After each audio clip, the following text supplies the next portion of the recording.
Alright, and welcome on into DMS Adventurers Tavern, where adventure is always on the menu.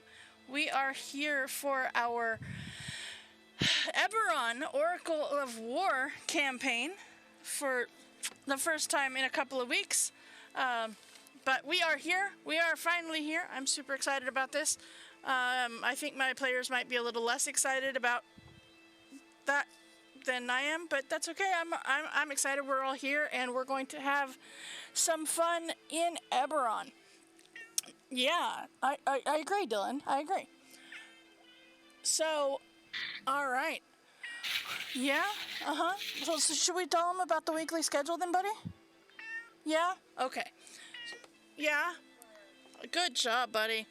So, on Mondays, we have our Dragon Icespire Peak campaign, where Cause joins me behind the screen as we take our players on a traditional D&D adventure.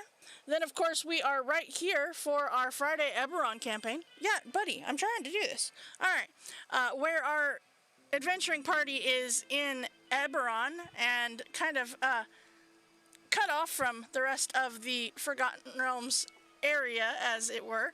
And then, of course, we have our Strict 7 College of Chaos adventure on Saturdays. All right, good job, buddy. Thank you for helping me. Now, could you go have a seat on your bed over there? Because that would be helpful too. No, we're not done yet. Okay. Until you give him what's in that container. It's like he knows or something. It's like he knows that I turned that button back on. All right. Well, let's. I'm waiting, but none of them are pushing the button, dude. It's not there. Don't have it yet. There it is. I called it. There it is. Yeah, you want these? You want these things right here in this container? Yeah, this almost brand. Just take the top off of it, Mom. So just eat all of it. Yeah, that's that something 10, 16 ounce. There you go. Ashley, if you're gonna get treats, you might want to get up and get them before your brother eats them all. There was actually a point when I was refilling their food container one time where, because it's in a big plastic thing, and then we put it into their regular bowl, and Ashley just comes over and he starts eating off the top of the big container. I'm like, okay, sure. Well, he also helps when we spill. Filling the bowl. And he also hunts kibble. He does. All right. Well, they have been given treats, so let us go ahead and jump over to our Eberron campaign here. All right. So, when we last left off, our adventuring party had gone out into the Mornland and had gone out in search of the Grey Dogs, another salvage team that had gone out and had not returned. And due to the fact that you had close connection to this team, as well as you had done some other work for one of the other people in town, they asked for you to go out and see if you could find them. So you did. You went out to what was called the Fireweaver Bazaar, where you actually did find most of the Grey Dogs alive. And it is on your way back that we pick up with our adventure today.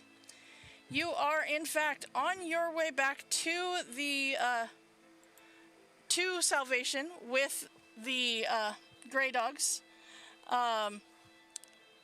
that would be... If we didn't go all the way back, did we still get the long rest? You did. You had a rest on your way back. So, yes. So you guys were hired to go rescue them. All right. So,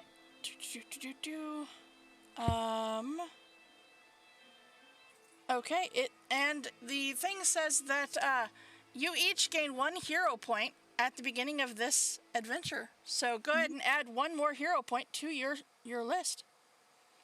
All right. So, with that,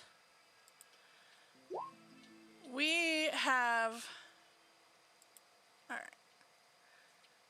Let's actually... Yeah, that works. Let's do that. All right. So, we have... Let's do the potion of the day. All right. Potion of the day is flight. The drinker gains a flying speed of 10 feet for 10 minutes if you drink that potion. That's it. That's a pretty good one there. All right.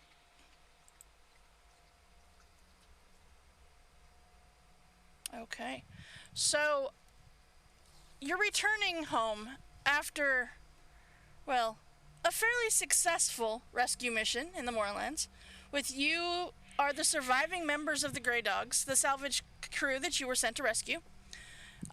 2 of them dragging the strange device through the mud, the Oracle of War, as it were. I actually have, in case, because it has been, it's been a while since we were here.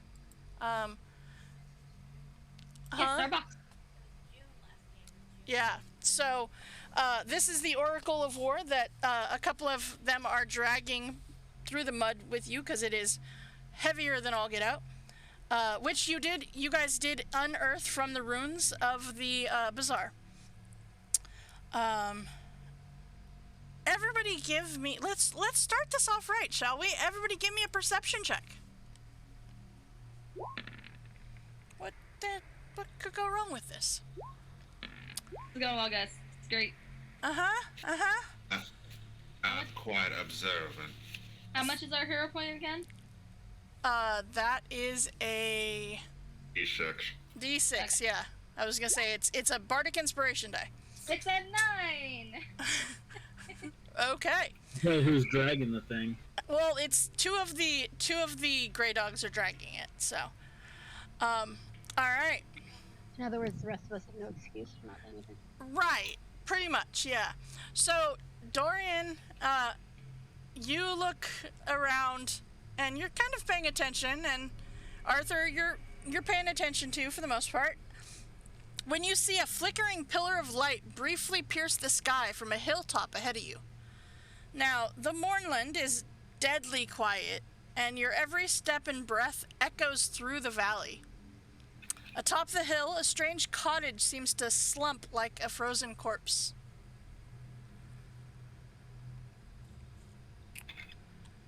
Like it?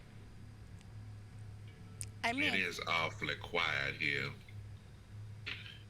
Rather unnerving.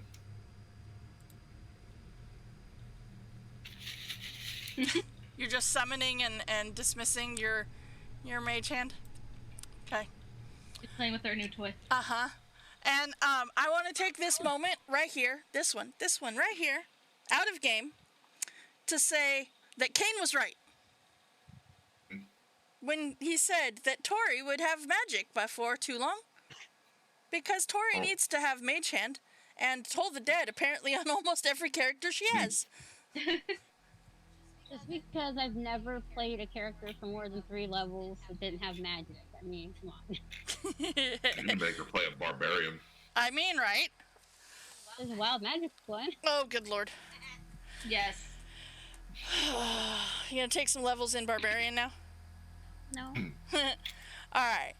So, as you guys are traveling, this, like, it is definitely a little disconcerting, in that you are, it is so quiet. It is eerie how quiet and how just downright unsettling it is. about how, how unsettling the quiet is. You catch that the Grey Dogs are a little off-put too. You see that they seem to be a little unnerved as well. And so it takes you a little bit of time to figure out that it's just how it works. You're just having to deal with how quiet this is. Is there anything that any of you is doing? Oh, I actually have a sound effect for you there. Hold on, let's pull it up. Because I have a sound effect specifically for Dorian. Because I know that it's going to be a thing. It's the revolver chamber spin. Yeah. It was a scary door. It does kind of sound like the scary door, but also it that's what it is it's the revolver chamber spin. I was like, yes, we do need this, in fact. All right. I'm gonna look at the Grey Dogs and ask them, are you sure we're going in the right direction? Well, yeah, of course. This is the way to salvation. Really, because where I'm from, spooky houses like that, they aren't in the right direction ever. Usually that's where teenagers get killed. Usually when they're doing the do.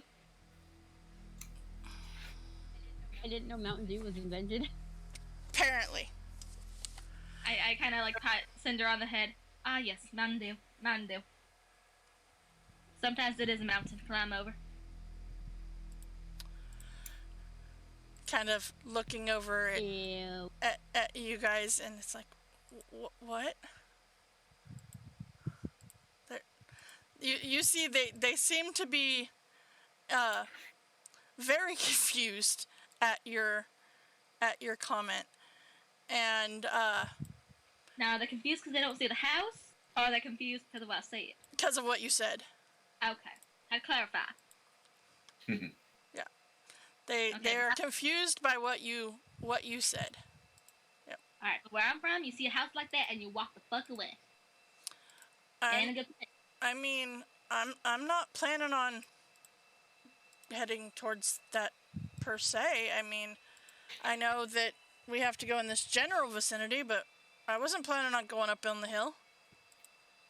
That's generally how it starts. What do you mean? We start to go in the general vicinity of something that we probably shouldn't, only to inevitably be drawn into it. It's that spooky hooky voodoo magic shit. Got a lot of it down in the bayou. Agreed. It's also right up there with let's split up, gang. I mean, that's never a good idea. And yet somehow it so often occurs. Agreed.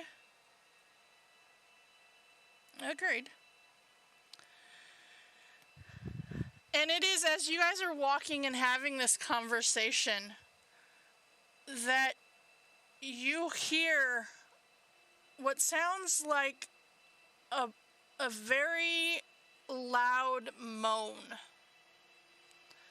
as you turn and you see starting to surround you are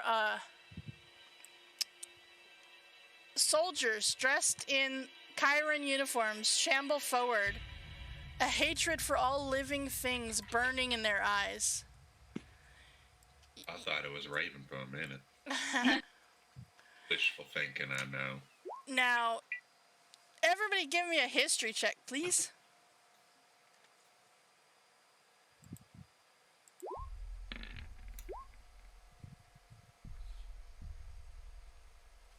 Okay. Well, there you go. Arthur and Joe, you are well aware that these uniforms belong to soldiers that died during the last war. Yet there's something strange about them because although it is a mix of skeletons and zombies, the zombies, the wounds on the zombies look moist, and the skeletons, they're charred with smoke still rising from their bones. It is very off-putting, but they start to charge you. So are these Romero zombies, Walking Dead zombies, World War Z zombies, Train to Busan zombies, 28 Days Later zombies? What exactly are we working with? They are D&D zombies. How's that? She has seen none of those. I don't do those kind of things. They are that you don't get infected. They are the kind that come and shamble towards you and try to attack you. That's remarkably nondescript. It is, isn't it though? As you see that they have surrounded you and they all start to slowly move in. I hold a thunder wave until these three are close enough to me to be within a 15 foot cube. Well, what I would like for you all to do is to please roll initiative. Roll initiative. Did you see what I left? I did not, but I am looking right now. I did the gift of a Okay. Okay. Are you, for yourself? Okay.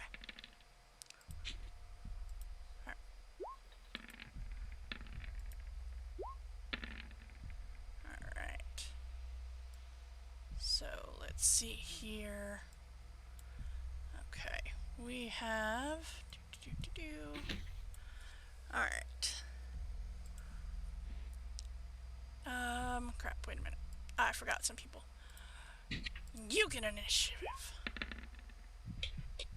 And... you know what? We're gonna have all of them go on her initiative. There we go. Alright. So... let's see here. Alright. Oh, Dorian, what happened? Alright. Dorian always gets distracted by the moaning. Alright. So, let's see here. Alright. I just want to make sure we've got that one. Zombie Joe. Okay. Alright. So, you see, let's get here. I gotta get some... There it is. I was to see if I knew necrotic would be worthless. Oh, okay. That's fair. I would say, yeah, you do. Alright. Okay.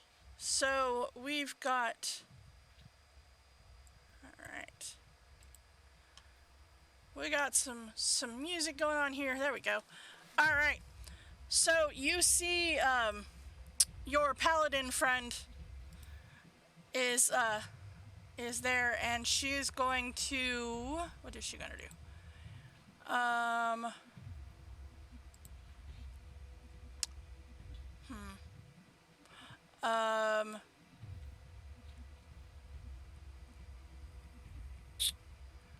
Crap. I don't know what she's going to do. You know what? She's just going to go up to one of them and hit him with the sword. Why not? So she's going to come right there, and she is going to try to hit them with her sword. That will definitely hit that guy. And do 4 points of damage. Alright. We're gonna say these guys are gonna come up here, and there, and there. And you see, like, they're going.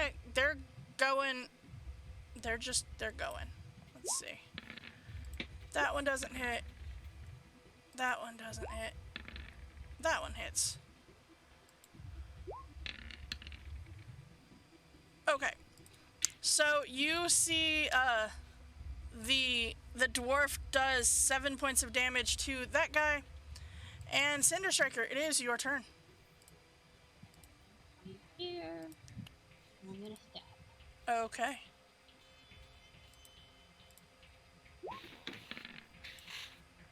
That will not hit that skeleton. I'm gonna use a hero point. Okay.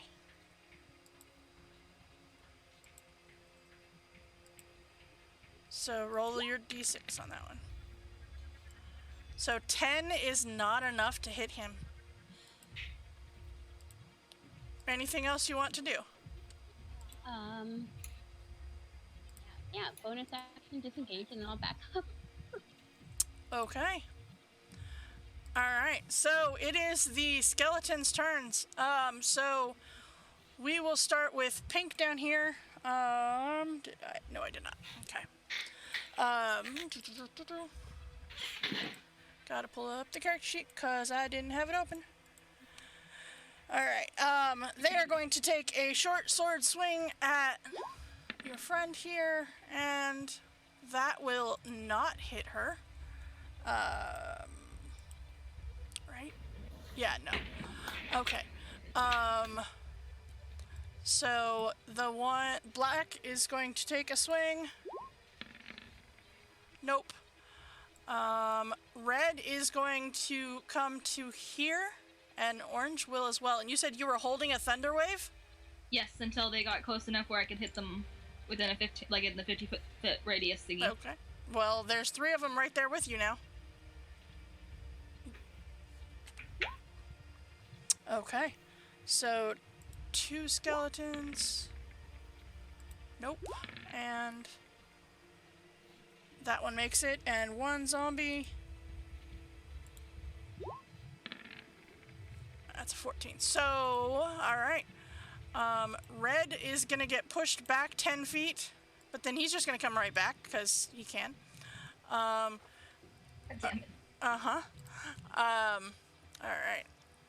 And It was a good plan until it wasn't. it was a good plan until it wasn't. Yes, you're correct. Alright, and so the 2 skeletons will try to attack you. That's a 17 and a 17. Ouch. I do not appreciate this. I mean, yeah. Green is going to come up to Joe. I think that hits you, Joe. For 4. And this guy, Arthur is not in a square. There we go. He's going to come up between the 2 of you, and he is going to, we're going Dorian. Why not? 17 hits you, I believe. Mm-hmm. For 5 points of damage. Alright, I believe that is all the skeletons. So, Arthur, it is your turn. I don't like this music. Arthur is going to take off his hat and start humming the 1812 symphony overture. Okay. And little spider legs are going to pop out of it, and I'm going to bring out an eldritch cannon. Oh, okay. He learned how to make a cannon, a magical cannon. Okay. I'm going to do Force Ballista, I think. Okay. So, as a bonus action, I'll take a shot at this guy. Okay.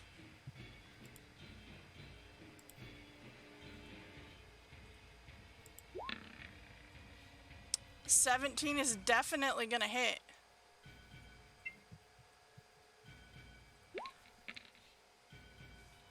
Okay.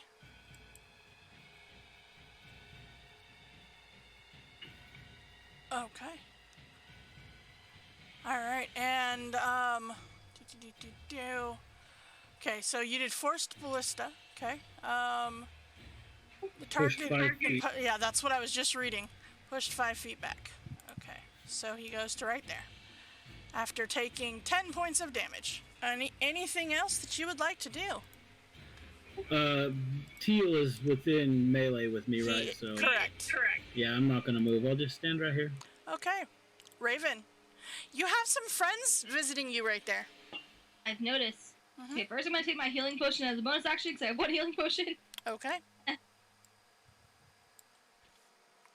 Because that hurts, and I didn't like it. And then we're gonna try this thunder wave thing again and see if it works a little better for me this time. Okay. So you're gonna do it again, huh? Yes, but I'm going to upcast it at a level 2. Okay. Alright, so there is still 2 of them. Okay, both skeletons will fail this time. And so will the zombie. Alright. So they are getting pushed back 10 feet. 10 points of damage. Alright. She said personal space, please. Right? I was like, you guys are in my bubble, and I don't appreciate this. You didn't need to at least buy my drink first. Thank you. You see the 2 skeletons just break apart. Aha! And then I'm just gonna back up over here. What? Woo! Alright. Anything else? We'll be 8. Okay. So, the zombie's turn. Alright, this guy, he's just moving. He's coming forward. This one comes to there. This one comes to there. Alright, okay. And this guy is going to come back to you, Arthur. Alright. So, this guy, you see, he's coming, but he is not. He will use his movement to dash to there, where he can get into melee with you, but he cannot attack. But he's gonna be there anyway. All right. There. Singly. And so let's see here. We'll start at the very top. So Joe, they are going to try to slam against you. That is a 16 to Joe. I believe that's your armor class. Then we've got black against Dorian there.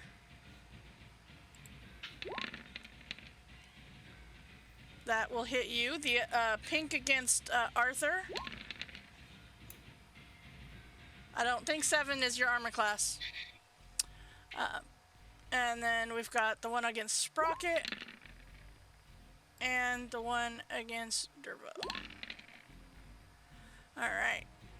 So you look over and you see the dwarf and the zombie are like, they are in their own little battle, their own little world. They're hitting each other back and forth. They're going for it. So, alright. Joe, it is your turn.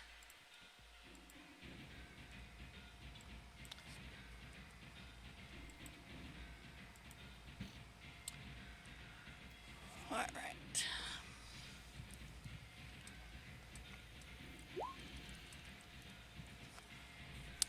He's gonna down 2 potions. You can down 1 potion.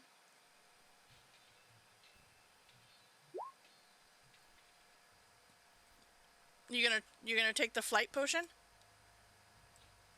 He believes he can fly.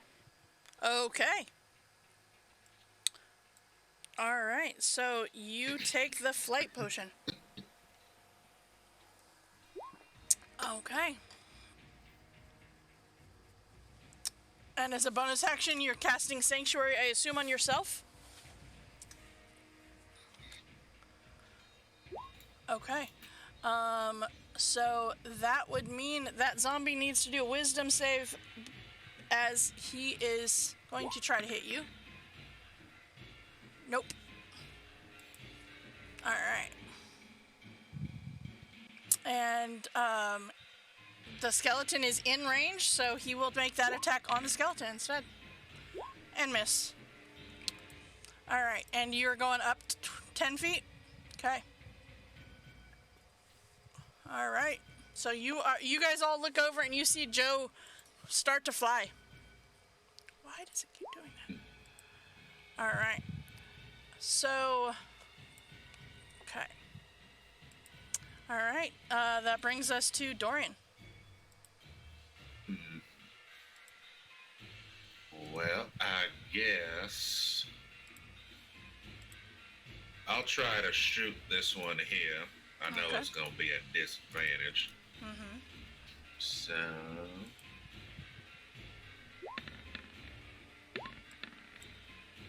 14. 14 will hit. 6 piercing. Okay. Go for the head, Dorian. What was that? Go for the head. Oh, it's headshot. And then I will action surge and try Okay. to shoot him again. Okay.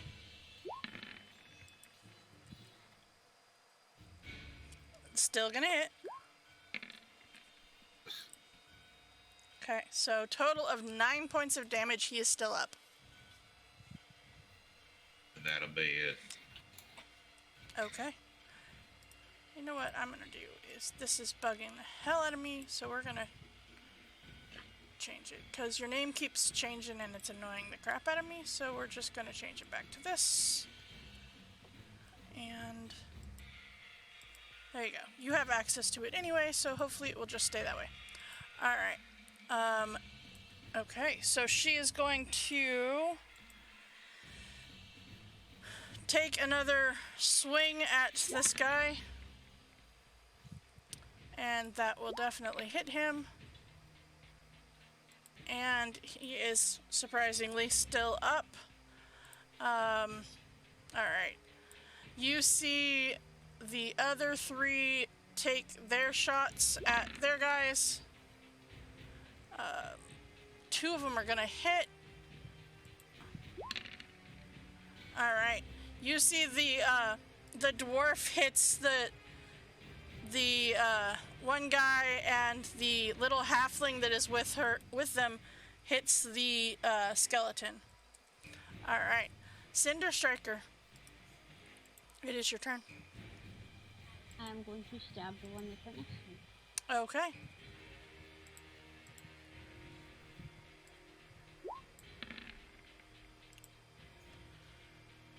That hits, because it is a zombie. Oh, good. Mm-hmm. And that, you see it drop.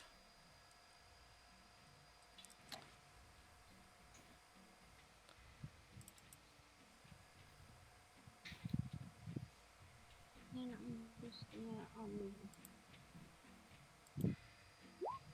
Because can I move and attack another one with my bonus action or no?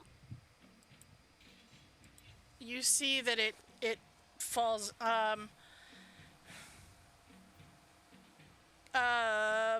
Do you have the second weapon or no? I don't have proficiency, but I have a second weapon. Okay. Because if you had a second weapon, your other hand, you could, but you do? Okay. Yeah. Then yeah, sure. I have like 5 daggers. Then sure, why not?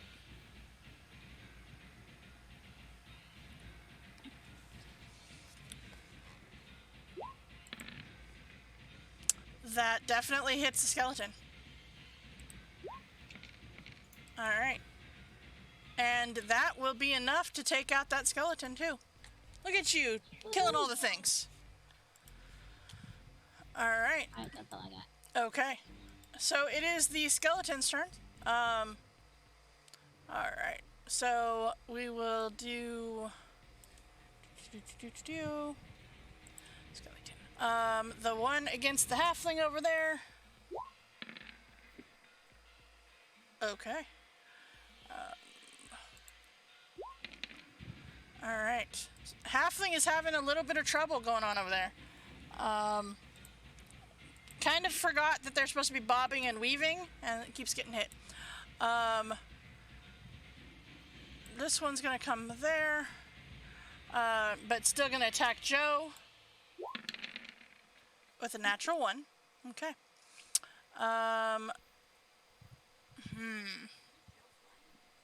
Oh, that's right. Joe's flying, so that would have been at Dorian, not Joe. Sorry. That's not what I wanted. Sorry. And so then this one will go Arthur. A blue.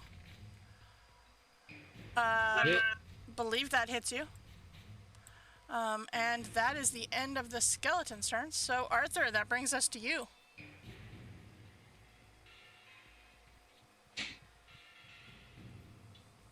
All right. Well, cripple.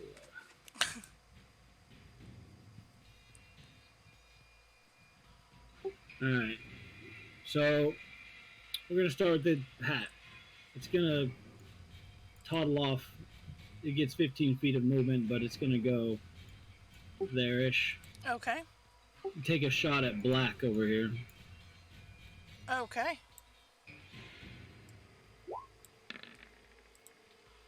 13 will hit the skeleton. 2d8. Mm-hmm.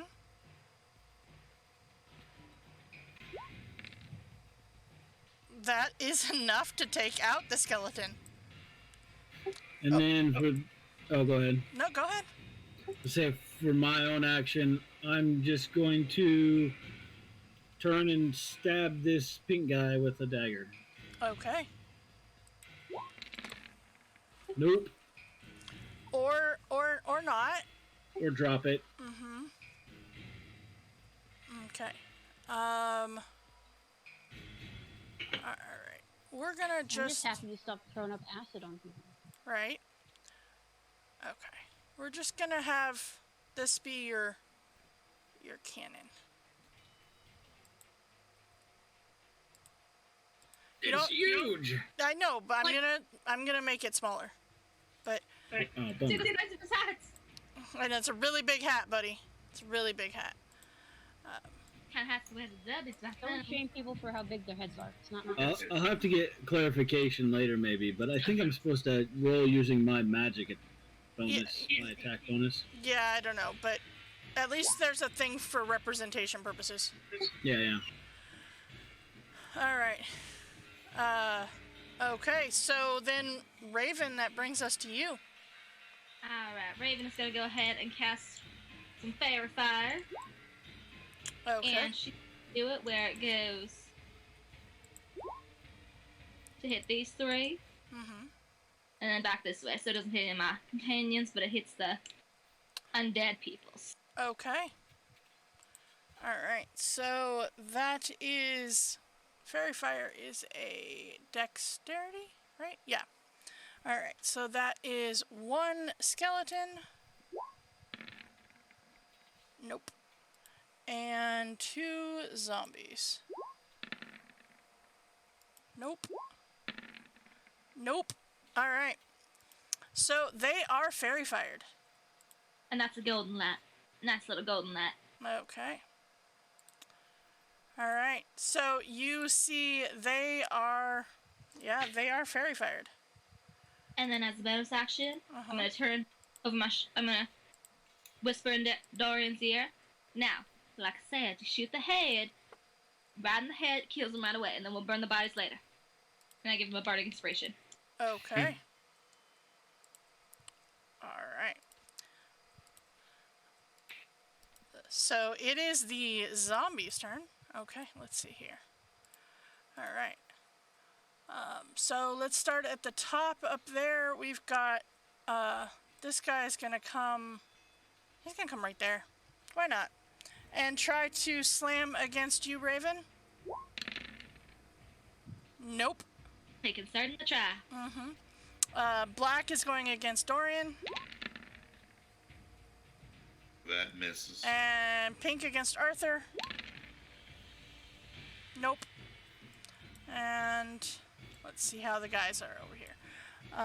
Then against Sprocket.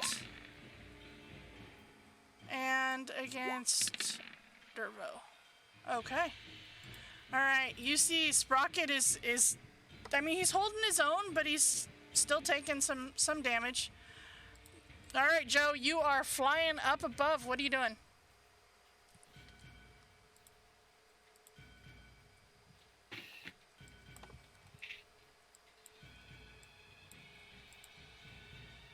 Okay.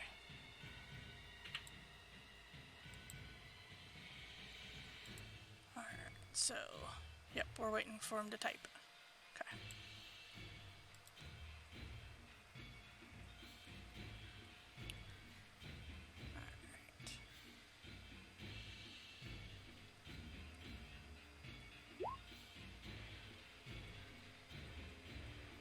All right. Okay.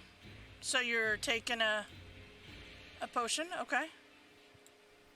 Or you're dropping a potion. Where are you dropping it at? Are you trying to do these two? Okay.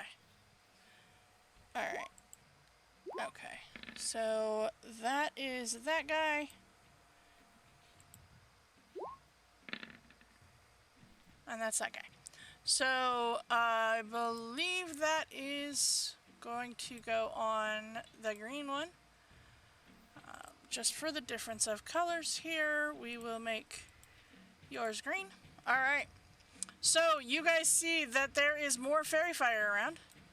Okay. Anything else, Joe? Okay. Dorian. All right. Taking into the advice of my dear Raven, I'll go ahead and try to shoot the one in front of me. Okay. This is a straight roll. It is a straight roll. That will hit.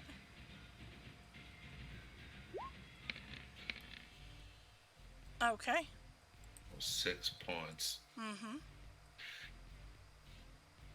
And that will end my turn.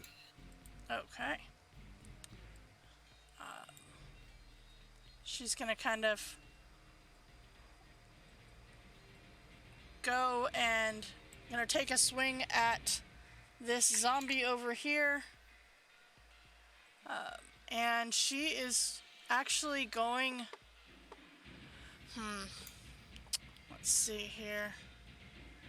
Hold on. Okay, she is going to do a...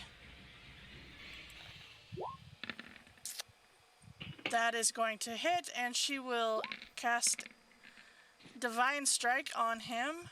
And, alright. So, he is barely up. He's barely up. So, we've got... Sprocket's gonna try to finish this. And he does. And you see this zombie go down. Let's see, hold on. Okay. As you, alright, let's see here. Okay.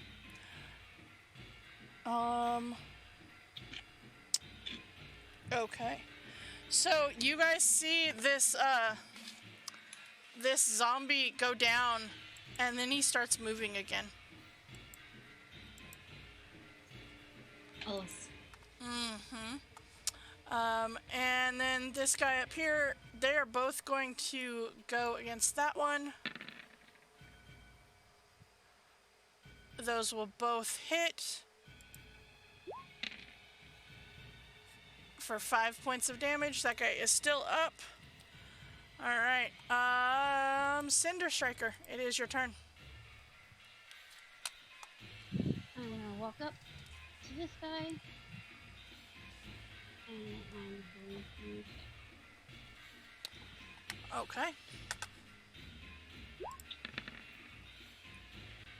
14 will hit him.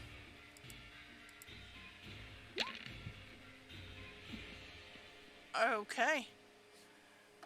You see he goes down. But does he get up again? you see he does. Cool. Huh? That Why won't you stay dead? Alright. That hits. You see he drops again and stands right back up. It's like I get knocked down, but I get up again. And that's gonna keep me down. really want to kill you. Uh-huh. I really like zombies for this reason. Yep. Alright. So there is 2 skeletons. We're gonna go this one against Arthur.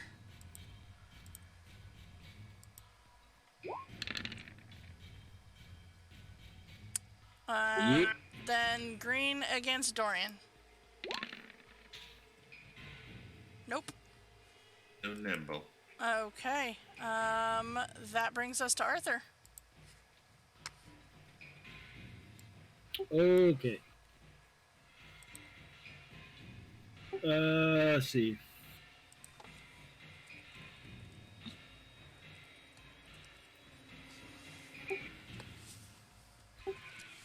We're gonna start with this.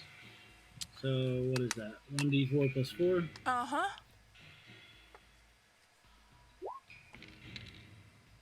Okay. 7. I'll take that. And then the cannon will fire at Teal.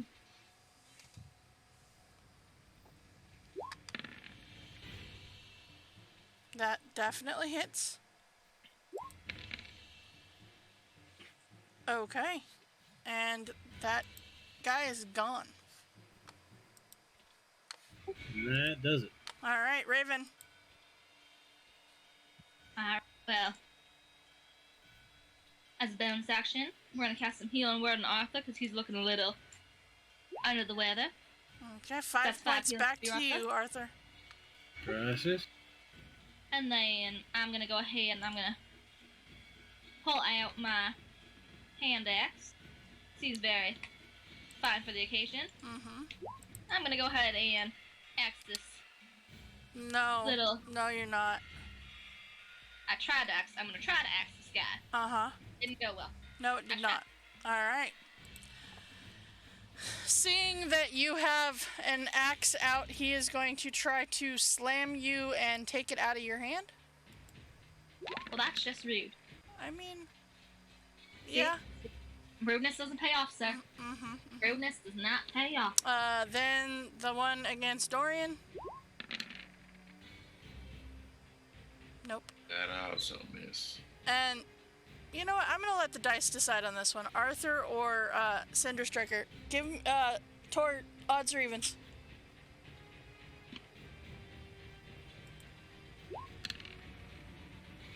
Okay, it's coming your way then.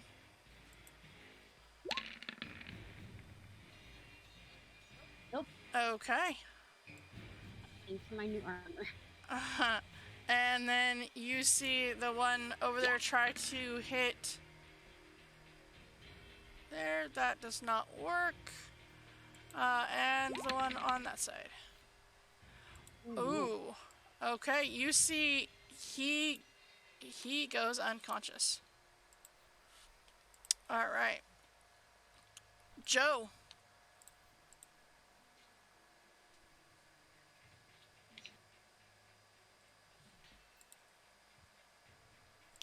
I think that's my first natural 20 today, though.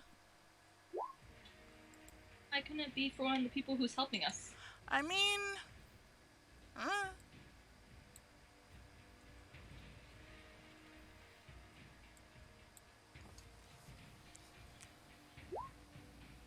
Okay, to the dwarf.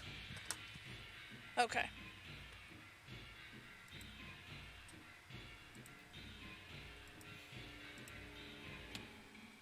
Alright. Okay. For 6 points. Okay. Alright. You see he is... Okay. So you're going, after the green guy? Okay. Alright. So that is dexterity. I mean, for all we know, he could have been going after the dwarf. Oh, I don't know. both. Okay. All right. And dexterity. Yeah, they're not super dexterous, but okay. All right. So they take 4 points of acid each, and Dorian, it is your turn. All right, how's the one in front of me looking? Rough.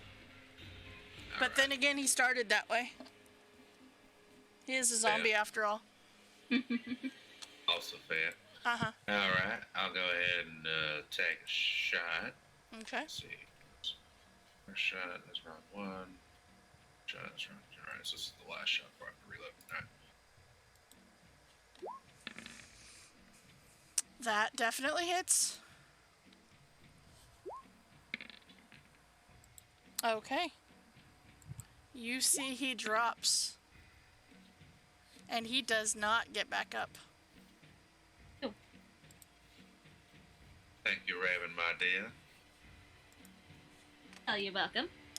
Thought I'd help you out a little bit with this close contact. Anything else? Nope. That end my turn. Alright. Seeing as this guy is pissing her off, she is going to again take a swing with her longsword, hit him, and he's not getting back up. Alright. You see this guy is gonna stand back up. And they both take swings at this zombie that is right there. They're both going to hit. Okay, and he gets back up. A bitch. Mm-hmm. Alright, Cinder Striker, it is your turn. Stab this guy again. Oh, actually, I'm gonna have these guys move. So I just wanted to have them move. But yeah. Okay.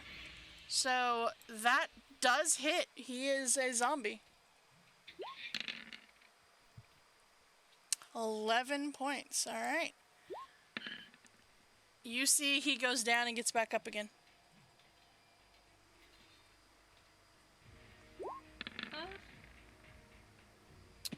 23 will hit. Alright.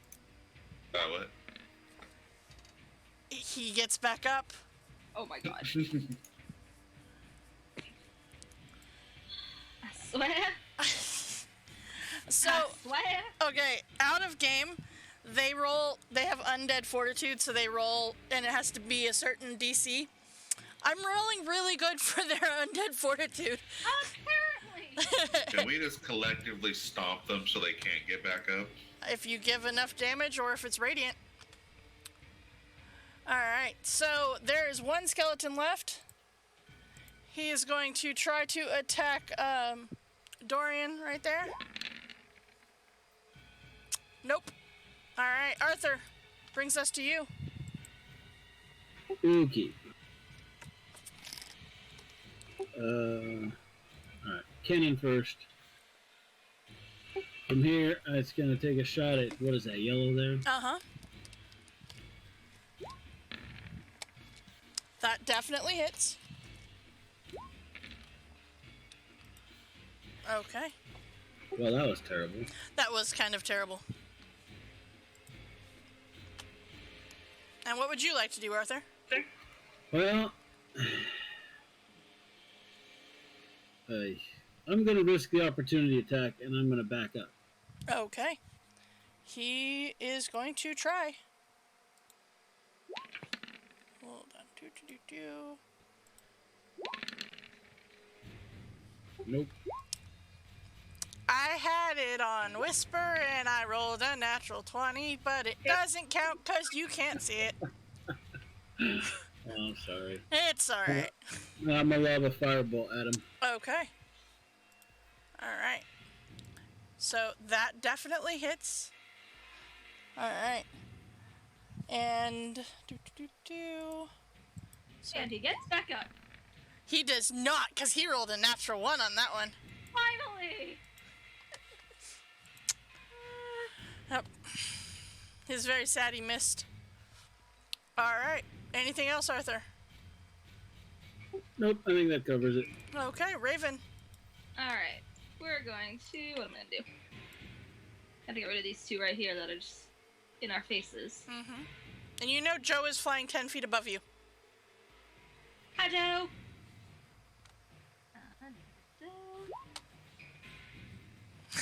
Hey. Okay, so if I were to use my whip, it would technically be at disadvantage, right? Because they're right in front of me? Mm-hmm. Okay. I'm gonna do it anyway because I am just over this. Okay, disadvantage. The one right in front of me. Oh, skeleton is normal because he's fairy fired. Oh, I was gonna hit the guy. Oh, okay. Yeah. Alright. So, 14 will hit him. Alright, for 4 points of damage. Okay. Anything else? That'll be my turn. Okay. So, we've got 2 zombies that are left. The one that is over here is going to... He's still going for the dwarf. Him and the dwarf are just having a good time. Alright, so he's going to try to slam the dwarf. And he will. But the dwarf's still up. He's got 3 points. Then the one... Raven, he did not appreciate that. Well, I don't appreciate his face. And I don't appreciate that. Rude. Mm-hmm. Alright, Joe, what do you got? You're not actually concentrating anymore because your fairy fire's gone. No, I thought this guy was very hard. That's from Joe. Oh, never mind. Never mind. Yeah. I don't know how to turn it off. It's okay. I got it. I'm like, I clicked the thing and it doesn't work, so... Okay. It's fine. Alright. So, let's see here. That is dexterity from the zombie. Okay. And from the skeleton. Alright, skeleton's super dexterous, but the zombie is not this round, apparently. How are they dex when they don't have muscle anymore? Because the acid just went right on through? I don't know. Alright, anything else, Joe?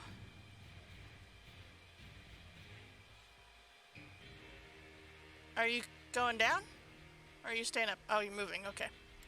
Alright, Dorian. Alright, let's see.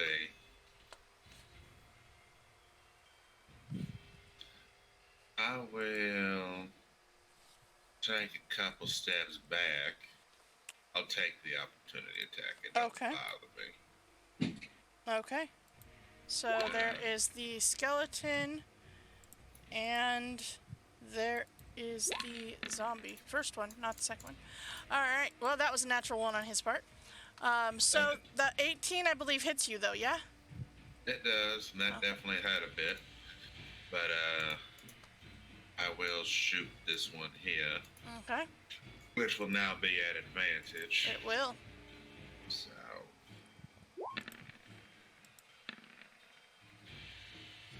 That definitely hits. And that is enough to take out the last skeleton. That will end my turn. Okay. At the top of the round, you, with a blood-curdling roar, you see an undead zombie ogre stomp from the mist. Oh, yeah. Lovely. Uh-huh. Yeah.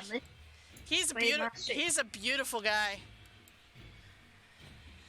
It wears this blood-splattered armor of the Brelish heavy infantry and has a battering ram strapped to his forearm. He is just... he's going for it. What in the shadow of Mordor is that? What? being unnecessarily aggressive. He is very unnecessarily aggressive. He's also very beautiful. Oh yeah, so sexy. All right. I do. So you see them go around, and without a problem, they will take out this other zombie. Before turning and looking at this guy, Cinder Striker, what are you doing? You heard this big roar of this ogre. What are you doing?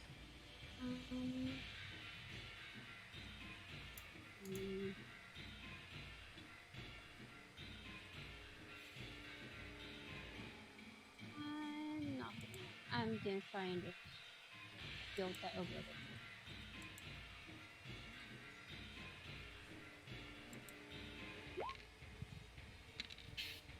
Okay, so you're sending some magic missiles his direction. Okay. Yep. All right. So you guys Super see... crappy damage. I know, super great damage. All right, you guys see 3 bolts of magic come from Cinder Striker and head to the ogre. All right.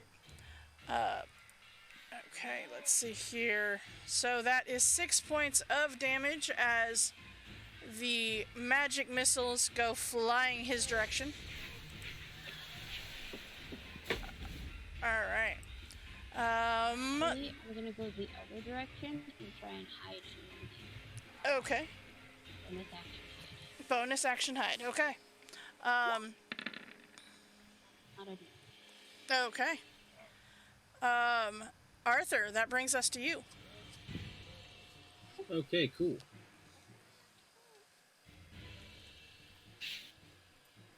I'm gonna step to the side and take a shot. Okay.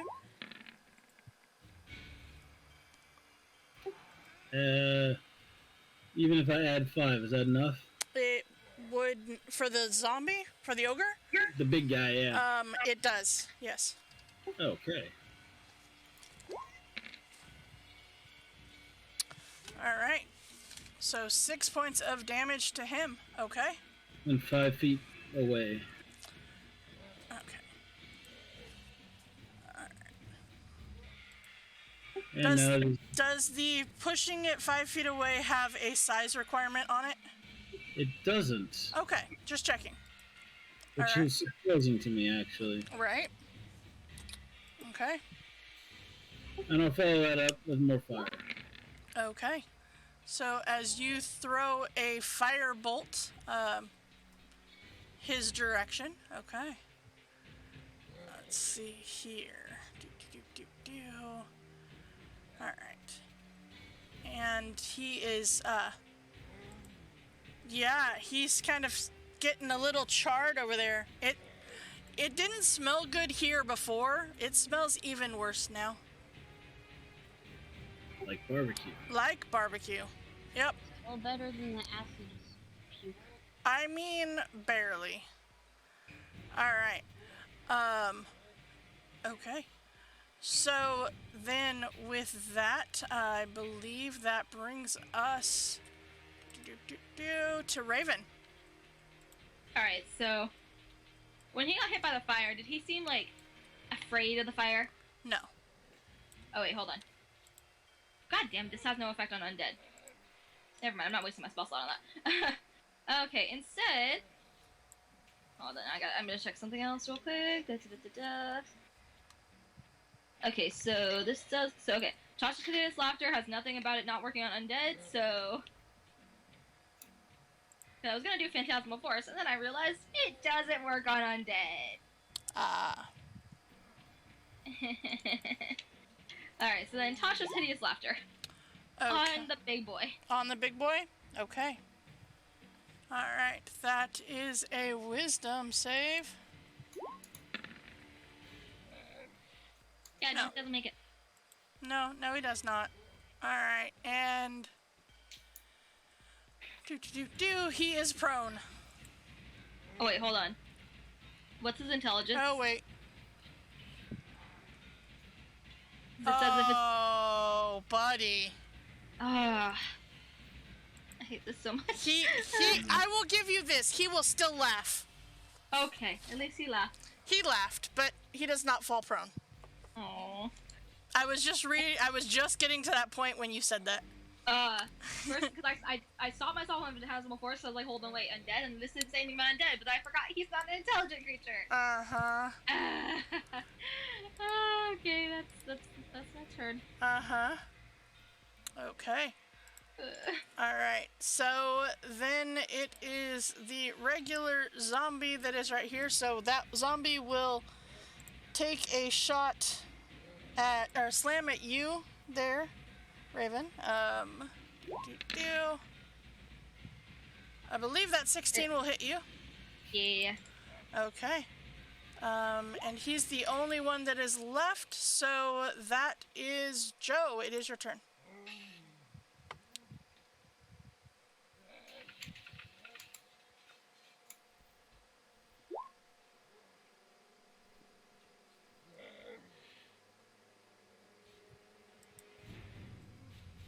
You don't know the joke, but still laugh. Yeah, pretty much. Yeah, pretty much.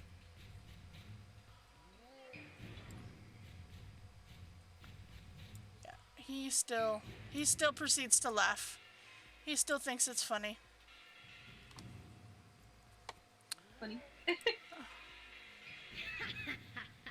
It's more of an LOL versus an LMAO. Uh-huh. Most definitely. All right, Joe, so what are you doing?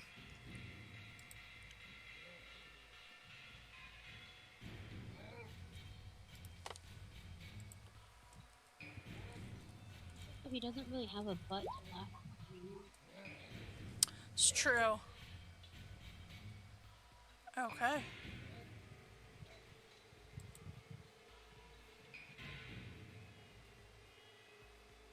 Okay. Potion of... Okay. Potion of create bonfire. You're gonna literally light his butt on fire? Do it. Okay. Okay. Bonfire it is.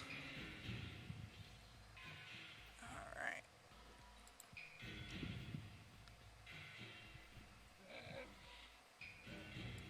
Alright, so that is... This guy. Alright, dexterity. He's super dexterous. Super dexterous guy. Alright. Anything else there, Joe?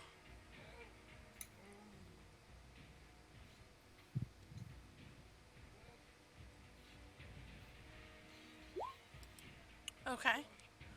Alright, so then it brings us to Dorian. Well, as much as I would like to shoot, I do have to spend an action to reload, so I will be doing that. Okay. Do you want to move or are you going to stay there? I'm comfortable. Okay. Alright. Well, so is he, as he's going away from that bonfire that just appeared.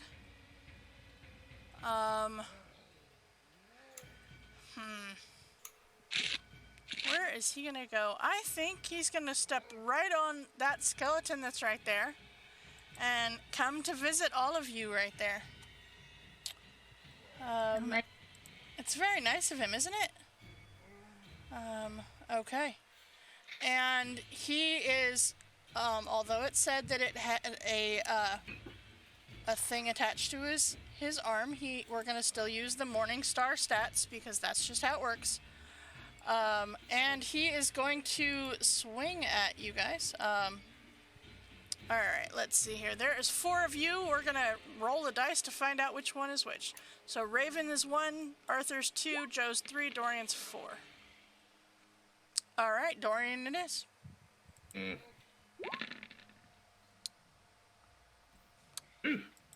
That's a mess. Yeah. Yeah, it is. Alright. Alright, she's gonna come over to right there to come help out with the one that is on Raven, And we'll take a swing. That will definitely hit. And Raven, the little one, is gone. Alright. Alright. And they're all gonna take healing potions as their action, so... Cinder, Striker, it is your turn. Am I hidden? You believe you're hidden? I will give you the ability to say that you're hidden, yes. He does not know you're there. That's a really weird way to say that. Yeah, he does not know you're there. So I get advantage. You get advantage on the roll.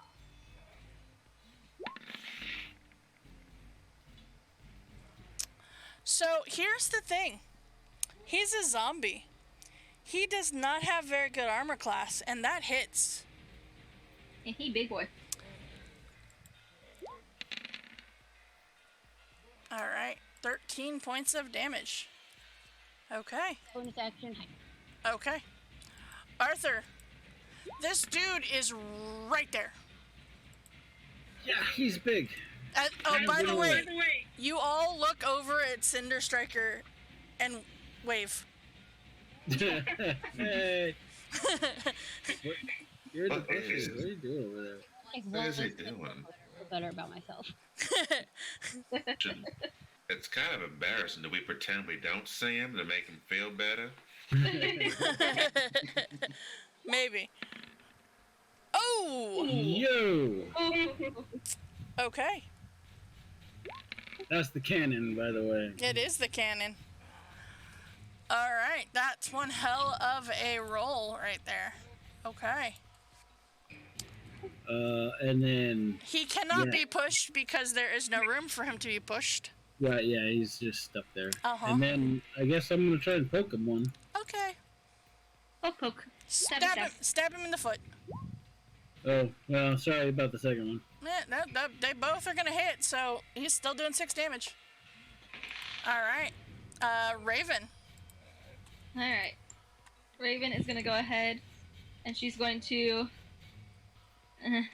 she's gonna upcast Thunder Wave at level 2 because she ran out of level 1 spell slots. Because she wasted one. Okay. Yeah. Okay. How are you aiming your 15-foot cube? So I can just hit him. Okay. That's an excellent answer. Okay. I'm aiming it the good way that doesn't hurt my friends. Uh-huh. Mm-hmm. I hate it. Alright, Joe. What do you got?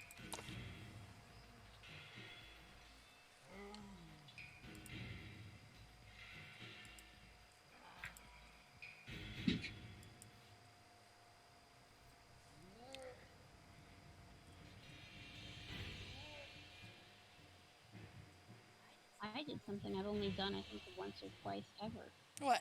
I'm out of spell slots. Oh. I think it was like when we were going up against Tiamat and stuff that I actually ran out. Huh. Alright, so you're going up to 15 fair, feet? I only had 2 to begin with. Okay. Alright. To look the monster dead in the eye.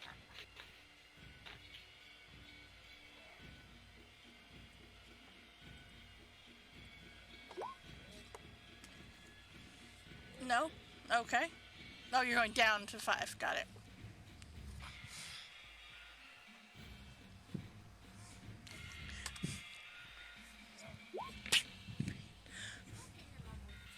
Okay, so you're healing Raven for 1 point? I will take it. Okay. Alright. Okay. I appreciate it. One second, get it, bro. I believe since that is your action, that brings us to Dorian?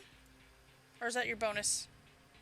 Doesn't 1 point can be the difference between life and death? That was your action. Okay. So, Dorian, what are you doing? I guess I'll take a step back. You are within his reach. No. Do you want to take that step back? No, I'll just stay put. Okay. I'll still try to shoot him. Okay.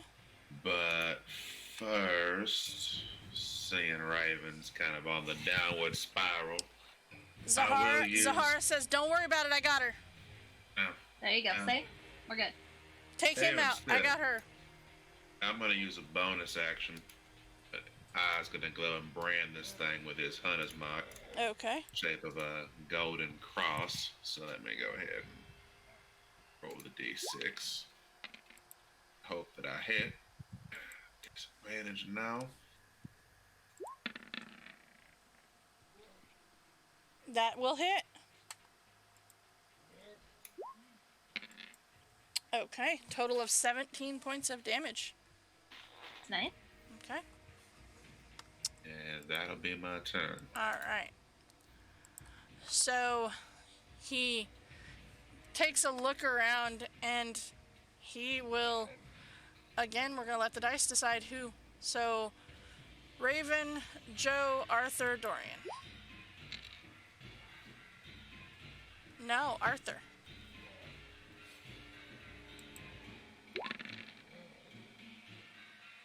Hey, Arthur, I think that 23 is going to hit you. I'll cast shield. Okay.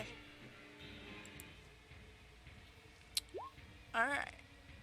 So, you do that, and he gets even more mad when he hits the arcane shield.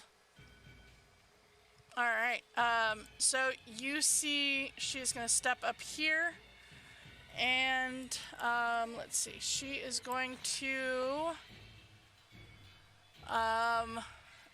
give you 10 points of lay on hands. Raven. Alright. And you see the others are going to all pull out short bows. And two of them are going to hit. Alright. And so they're going to do 8 points of damage. Alright. Cinder Striker, you are not hidden.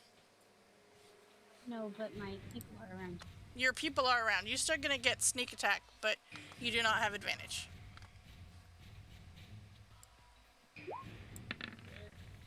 That will hit.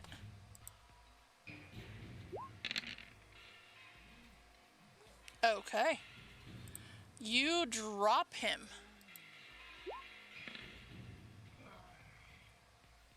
While he's down? But he gets back up. Yes, but while he's down, I'm gonna move and bonus action hide. Okay. You see that he gets back up. Alright. Trying to make sure I can get advantage on him. Alright. Arthur. So the split second he was down, I moved. Yep, you're super hidden. That will hit. Okay. Cannon again. He goes down and gets back up. He's missing an arm now, as you just kind of blew it off of him. Was that the one with the battering ram? Poke! It was the one with the battering ram. Alright. So is he unarmed? No, he's got the Morning Star still. He's only half unarmed. But that poke will be the end of him as you end up stabbing him in the foot, and that is the end of his ability to get back up. Alright. So... He had an Achilles heel. He did. Exactly. He did. Exactly. Alright. So, as you all kind of,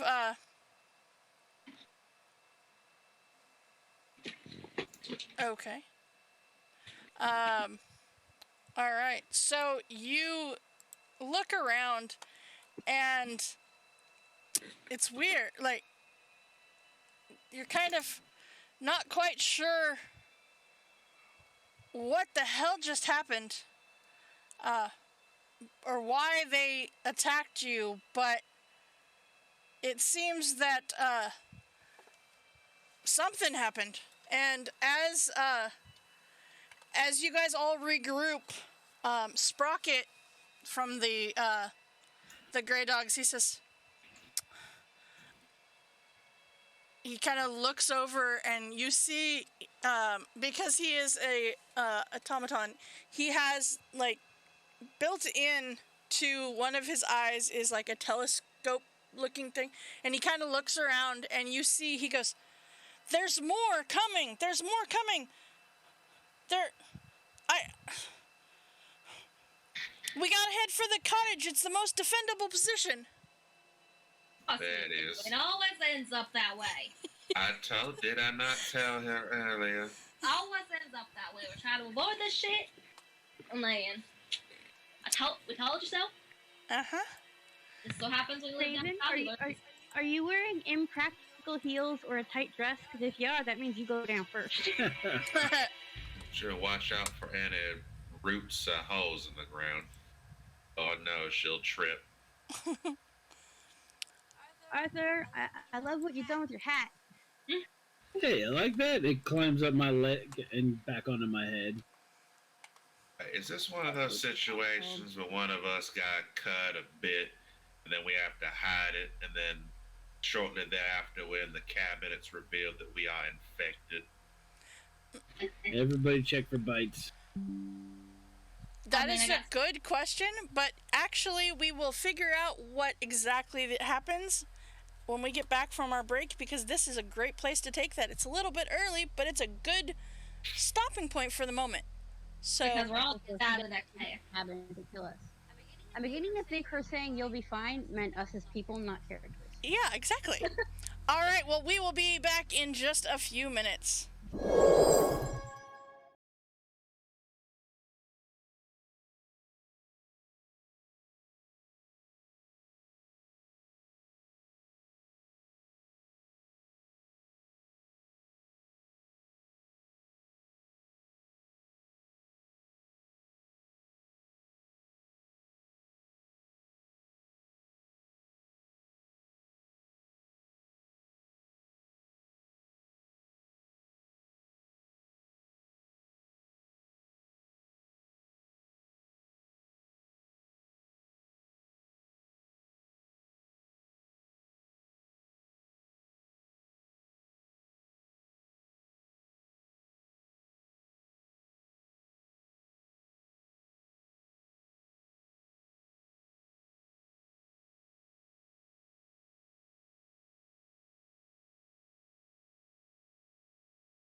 Okay, and we are back.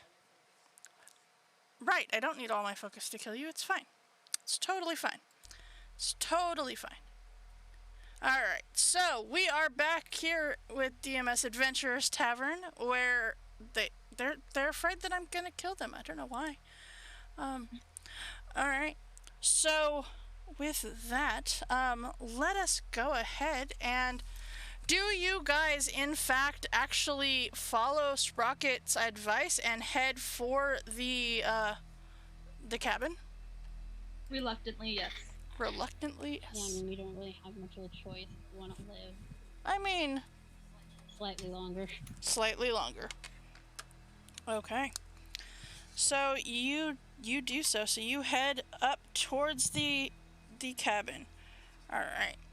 And as you guys are traveling there, let's see here. Let's go ahead and I'm gonna get you guys all moved over to a spot where I can copy all of your tokens at one time, because that will make my life so much easier. But most importantly, where has Sir been during all of this? That's a good question. You look around and you don't see him. You also don't see his companion. We lost one. Krebus is nowhere to be found. Alright. So you guys head for the cabin. Alright.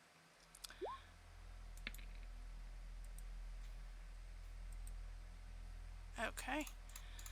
So you get to this cabin, and okay,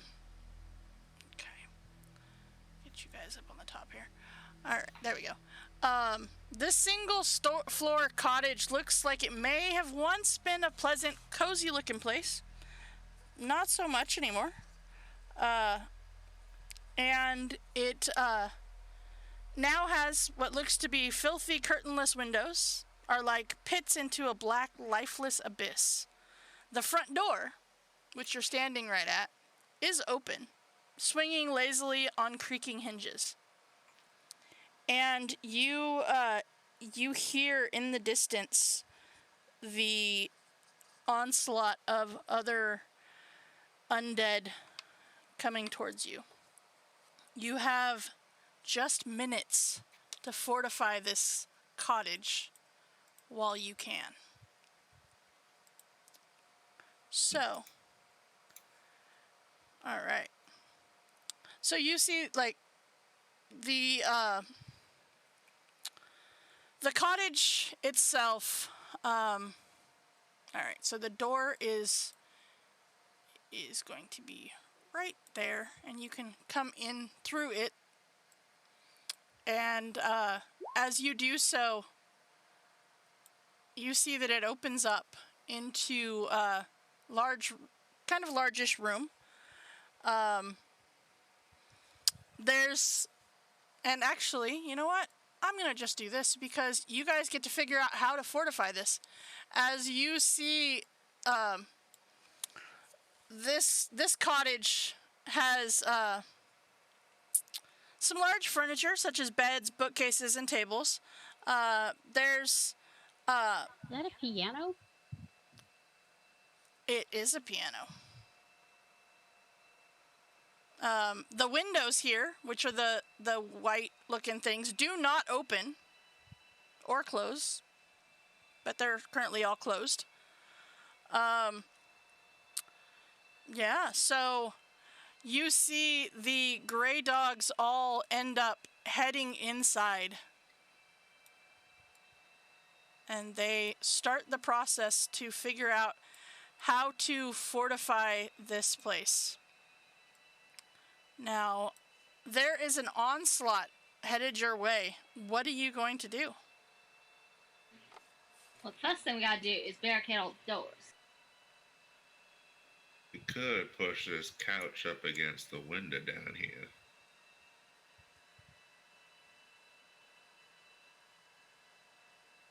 Or up against the door. Against the Are door these first. stairs? Are they what? No, it's a single story. Oh, that goes down. Sorry. Okay. Yeah. There's a basement. Look. There's a cellar door here. Mm-hmm. So there's 2 entrances to the basement. Yes.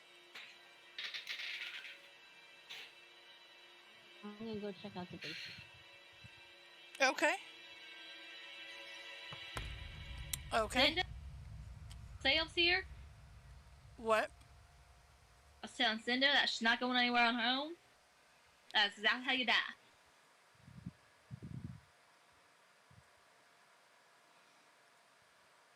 Well, I'm taking my mage hand. It'll be fine. Are these chimneys here on the sides? There are fireplaces, yes.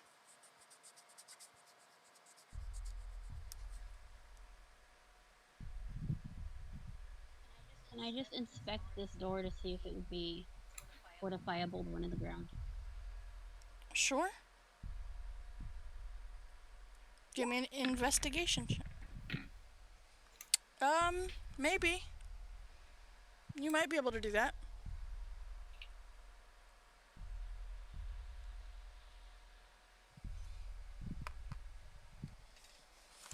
What's in that one, Susan?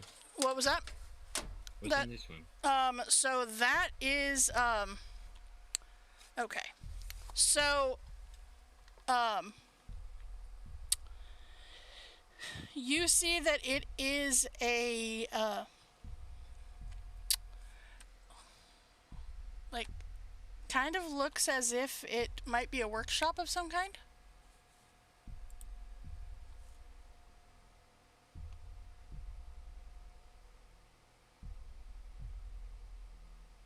What's that? Mm-hmm. So you've got the living room. Here, let's go through this. So you've got the porch that's right here. You've got the very front door, which is there. You've got the living room, which is where Cinder Striker is currently in. You see the snarling head of a displacer beast mounted over the mantelpiece in this ruined living room. Looking around, you see the fireplace, 2 bookshelves, a worn yellow couch, and a trapdoor leading to the cellar. Dirt and dead leaves cover the floor. Does it look like anybody's been in here recently? Are there tracks through the dirt and dead leaves? You see that, there's a group of humanoids tracked this dirt into the cottage recently, shambling around the room for a while, and then looks like they left. Wouldn't it would be easy just to go into the basement? That's what I'm thinking. How thick is the glass? It's pretty thick. It would take, let's put it this way, the windows have an armor class of 13. It's pretty thick glass. Okay. So then we've got the, let's see here. You have, let's see here. We've got, this is considered the kitchen. There's a cold fireplace with a grease-stained roasting spit standing next to a barrel of filthy black water, which is right there. Fresh food, perfectly preserved, sits on the shelf next to the a dresser full of utensils. Then you've got, this is the office. This room contains a bookshelf, a writing desk, and an out-of-tune self-playing harpsichord.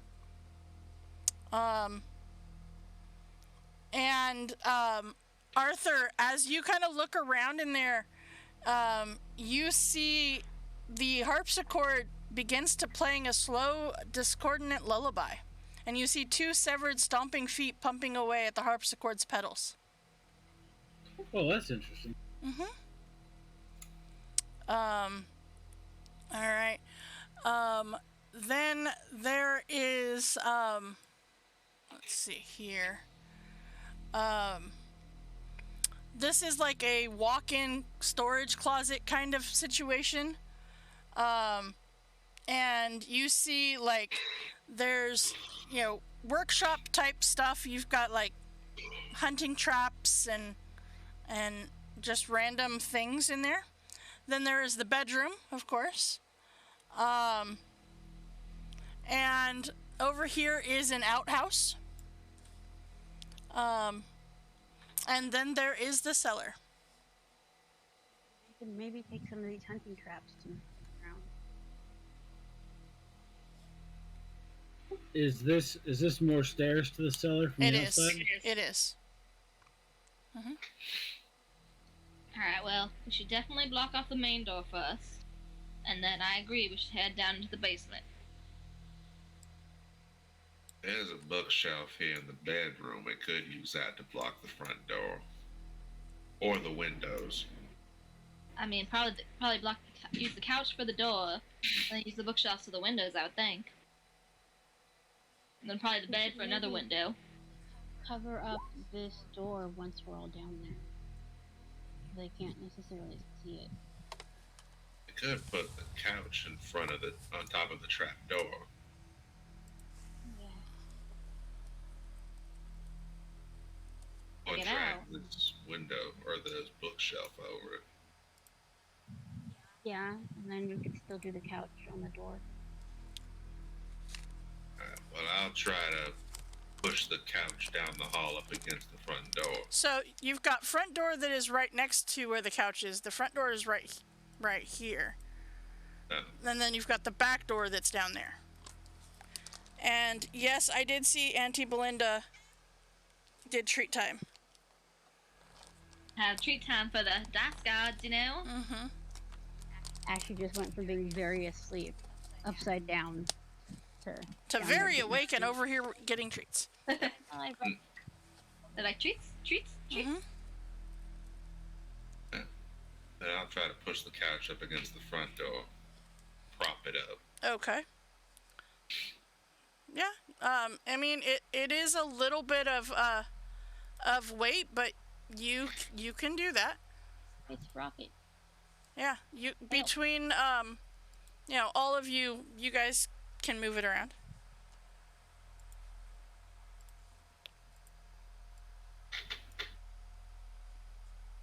Then we have, let's see, 1, 2 bookshelves and 4 sets of windows.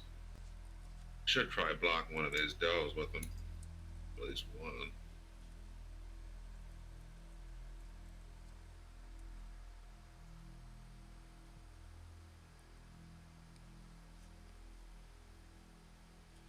Can I look at the traps and see if we'd be able to set them outside?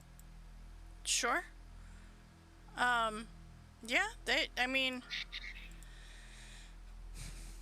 yeah, you can do that. You look around on the shelves in the storage closet and you see they contain a bag of ball bearings, 2 bags of caltrops, 2 hunting traps, 2 vials of acid, and a flask of alchemist fire. Ooh.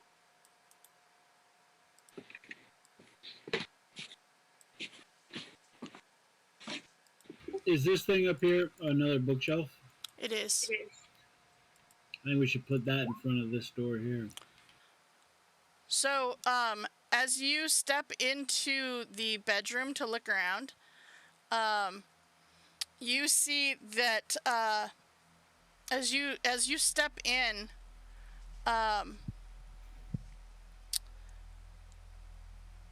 there is a perfectly made bed, clean white sheets, large chestnut wardrobe,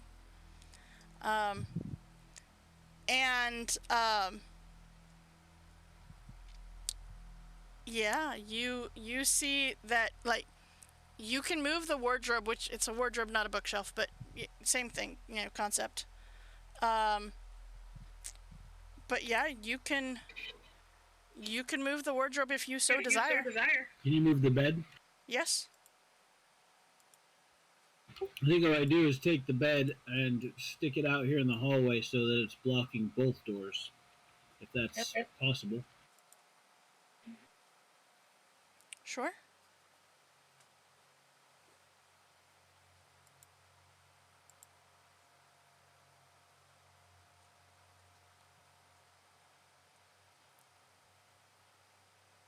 You can do that.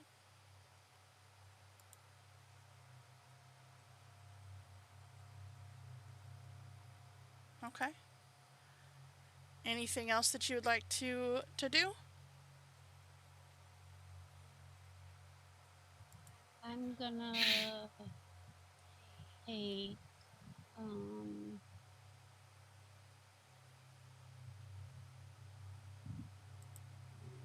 where should I put the I don't want to put a trap outside the door on the outside to where we're going, but we also when we go down there I'll be the last one down and I'll put a hunting trap right there. Okay. And then I don't know what to do with the rest of them.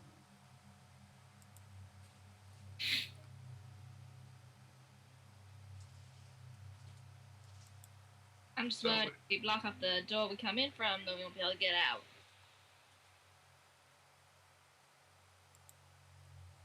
I'm sure even if we block the door between all of us, we could push whatever we block it with out the way. That's true. So are we going into the basement, or are we going to try to fight through the house? I mean, if we go through the basement, they might get tired of just attacking the house and then What direction is that trap door to the basement open? Does it open up or down? Down.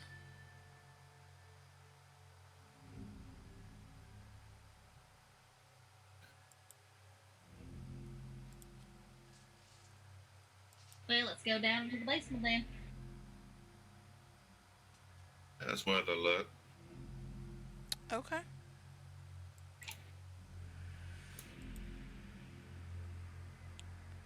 Got 2 traps. Okay.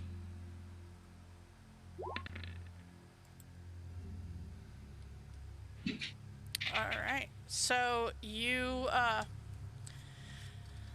okay, you look around as you're headed down into the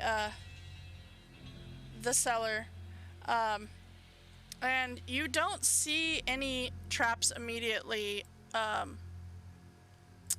would lead you to believe that these are trapped. Is there any light down there? There is not any light down there. I'm gonna light a candle I have. Using prestidigitation. Prestidigitation doesn't necessarily give you a light. Then It does sparks and stuff, but not necessarily a light. Then I will use a match. Okay. I do have a torch you can light. There we go. That's even better. I have a torch. I have torches. Okay. All right. So you guys all kind of head downstairs. All right. And let's see here. Give me just a second and I will get you onto the other map. All right. Okay. And so as you come down the stairs into this cellar, you see groaning wooden stairs give way to an earthen cellar that reeks of mud. 5 blood-stained wooden tables stand on the dirt floor. The table closest to the stairs holds 2 corpses, a skeleton wearing leather armor, and the fresh corpse of a woman dressed in black robes. The woman clutches a journal in one hand and a quill in the other. The cellar's eastern wall contains large built-in shelves, obviously made from coffins. These shelves contain a dozen corpses untouched by decay. And there is a massive wolf head, the symbol of the nation of Karnath, painted in dried blood on the ceiling. Now investigate the diary. Sure. Okay, what are you investigating, Cinder Striker? I was gonna the lady's journal and stuff. Okay. Well, just her in general. Okay. All right. So, you kind of go over and, all right. Okay. So Dorian and Cinder Striker, you're both headed over to the table with the lady. Okay. So, okay. I would like for you both to give me a wisdom saving throw. As I'm not sure which one of you is going to be the first one to touch her to be able to try to, get the journal to look at it. But as you do, the mage hand. Still, you're right there. The body suddenly sits up, unleashes this horrid scream as it vomits blood onto the floor in front of both of you. So, Cinder Striker, that is a failure. And so you will take 5 points of psychic damage. And let's see here. All of a sudden you are clutching your head as it hurts. All right. And you, let's see here. Roll me a D100, please, Cinder Striker. Okay. That would be a 30. All right.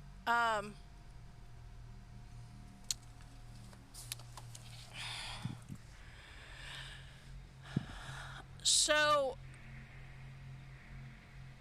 you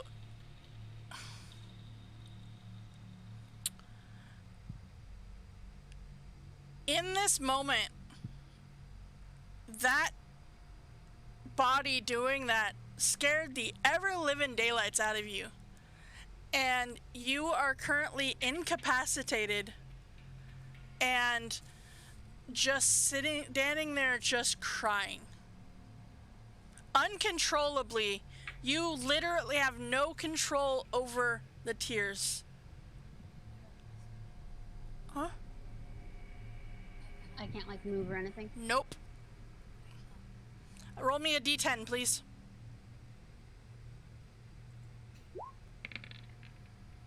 Oh, for 10 minutes. Oof. You are incapacitated, as it has scared the living daylights out of you. Did we just lose our rogue? You did just lose your rogue. Uh-huh.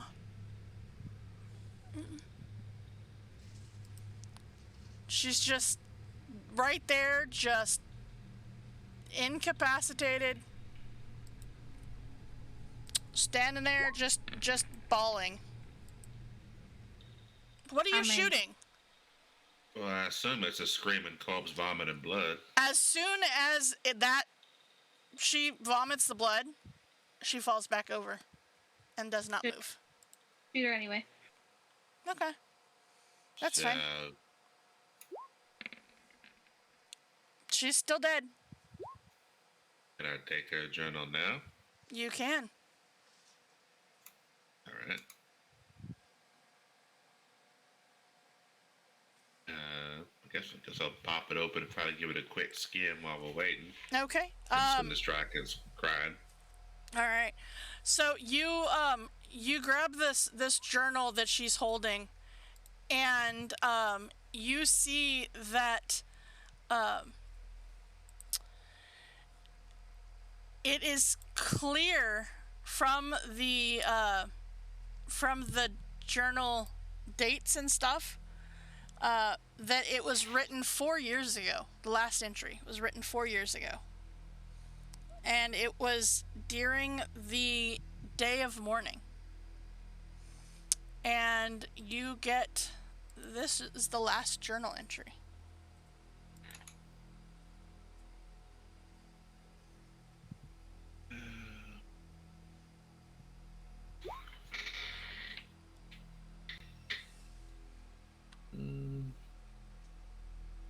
my first question is, who is Shemp?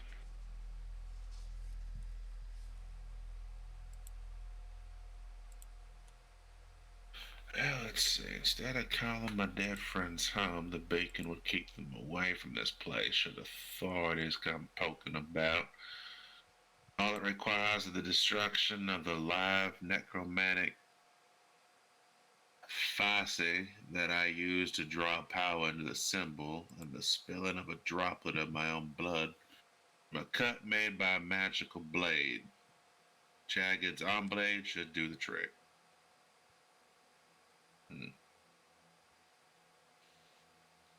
I guess I'll look around for any sort of beacon that might be in here. Okay. Or a magic arm blade. That too. I see. All it requires is the destruction of the live necromantic something that I use to draw power into the symbol. Give it to you a symbol. Is it the wolf Wasn't head? there something on the roof, right?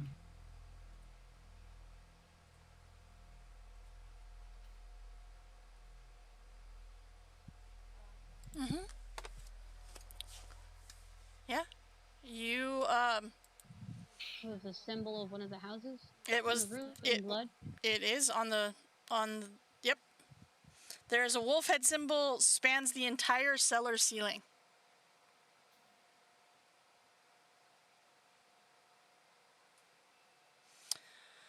So, my question for you is, do you take 10 minutes to try to decipher some of the other faded entries?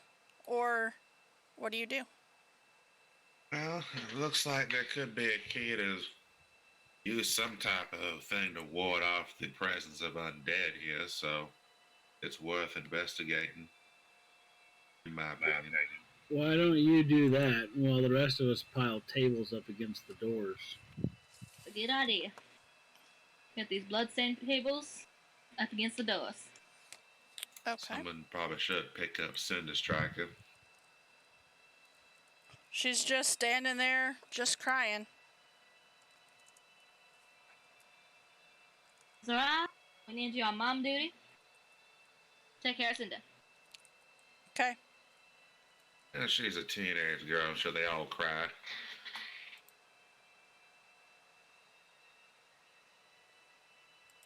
I would cry too if I just had a zombie scream in my face, so... She's a little bit justified there, you know.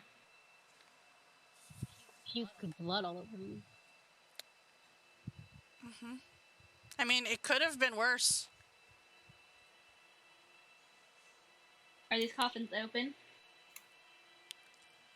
They are not. I'm gonna open one, see what happens. Okay. Alright, you open one, and,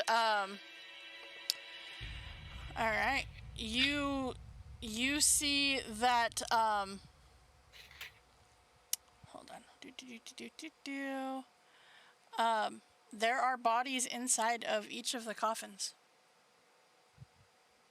Does not seem to have deteriorated at all. Can I do a medicine check to see how long they might have been dead, or can I not tell because they've been... No, they haven't... you can do a medicine check.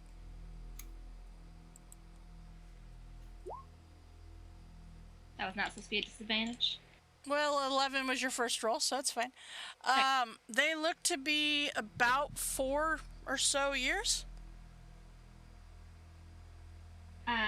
Y'all, I think somebody's done something to these bodies, because they're supposed to be... These bodies are about 4 years old, but they don't look 4 years old. Burn them. Well, that was my first instinct, burn them. But I don't want to burn them, while we're still going to be stuck in here trying to hide from zombies. So if anybody's got some nails or something, we can nail the coffins closed. So, Dorian, as you are going through this journal, trying to decipher it as best you can, you learn that a Canarthi human necromancer named Kurla Hurwitch built this cottage during the last war. From here, she secretly created undead to seek out and spy on the Cryan troops. Kurla would activate a magic beacon in the cottage to call the undead home when she desired a report.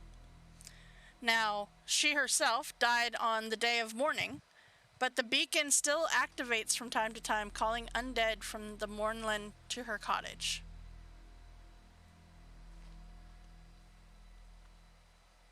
Does it describe what the beacon's on the ceiling, isn't it? Or on the roof? So it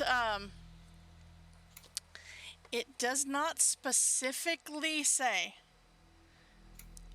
but that is a very good assumption. Yes. I'm assuming it's on the outside roof and not the wolf skull thing was painted.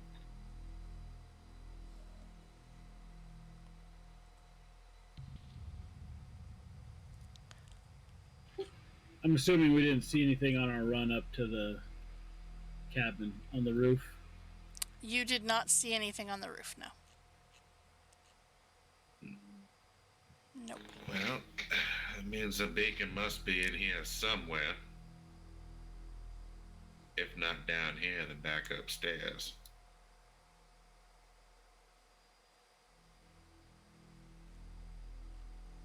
I guess I'll search her body. Okay. See, maybe she's carrying something on her that might indicate what it is or where it's at. Okay. All right. So you now, this time when you go through the process, she doesn't actually do anything. You have to push my mage hand out of the way because it's just like hanging there. Yep. And so go ahead and give me an investigation roll, please. Okay. All right. You kind of, you look around and you now her body, like, she's been dead for a while, but again, much like those other bodies, does not look like it has deteriorated at all. And you do find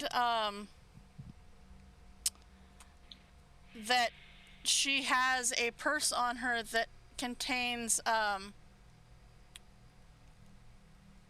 quite a bit of coin. As you kind of take this coin purse off of her, you kind of, weigh it in your hand, and you figure it's got about 300 or so gold in it.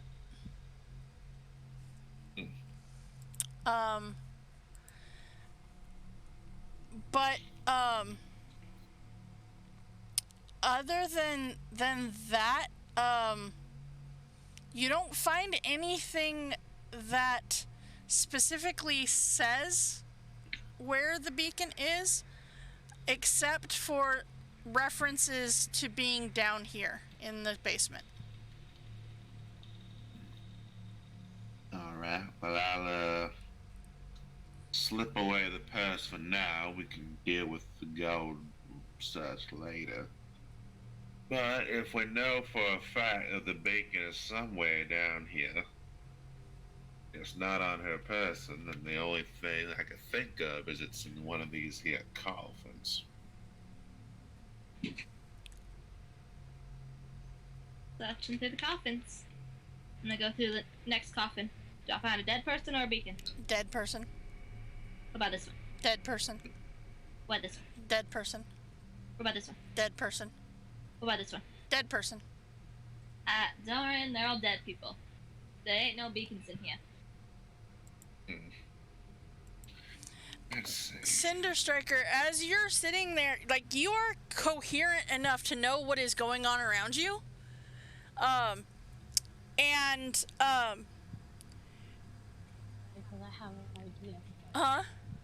I have an idea, but... Okay. Yeah. It took him about 10 minutes to go through the journal and stuff, so it's about this point when Raven gets done with the last coffin, all of a sudden you stop crying. And you are no longer incapacitated. You are perfectly fine again. Let's bust out the Oracle of War and put in what's going on with us to find a way to win. Genius. It helps when the rogue has to sit there for 10 minutes and just sit there. Comes up with genius ideas. I'll be honest, I forgot we had that thing with us. Okay. Does anybody remember how it works? First, you designate what your situation is. I think the numbers, and then the terrain, and then their numbers, and I don't know.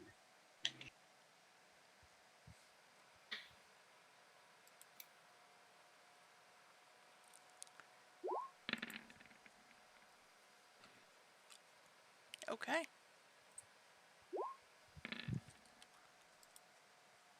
You trying to remember how it works? Dorian, the player, doesn't even remember how it works. No, you do not. All right. Okay. So you all right. That's why we have Arthur around. That is why you have Arthur around. I mean, one of many reasons, but yes. All right. So let's see here. You hold on. I gotta get back to where it is. There it is. Okay. There we go. Open with the other thing so I can get you the exact instructions. All right. So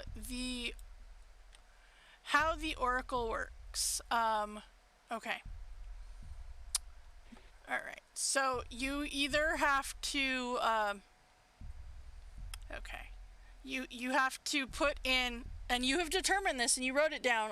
I'm going to go with Arthur wrote it down. In hole A of the Oracle, I'm going to just bring this back up. All right, so in hole A, you have to give the battlefield terrain. In hole B, the enemy forces. In hole C, the allied forces. And hole D, miscellaneous factors. Well, the terrain right now would be stone, wouldn't it? It would be ramshackle cottage in the middle of nowhere that's been abandoned.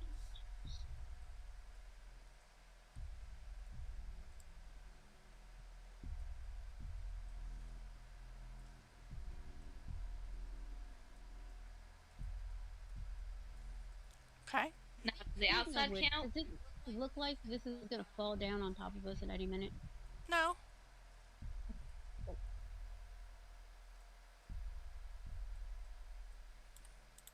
No, it doesn't feel like it would fall down around you. No. I mean, it's not the greatest of shacks, but I mean, it's still standing.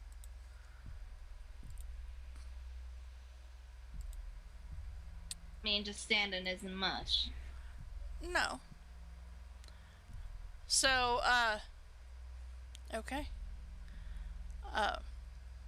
Hey, Susan. Yes. I head up. Do I hear anything behind the door? Give me a perception check.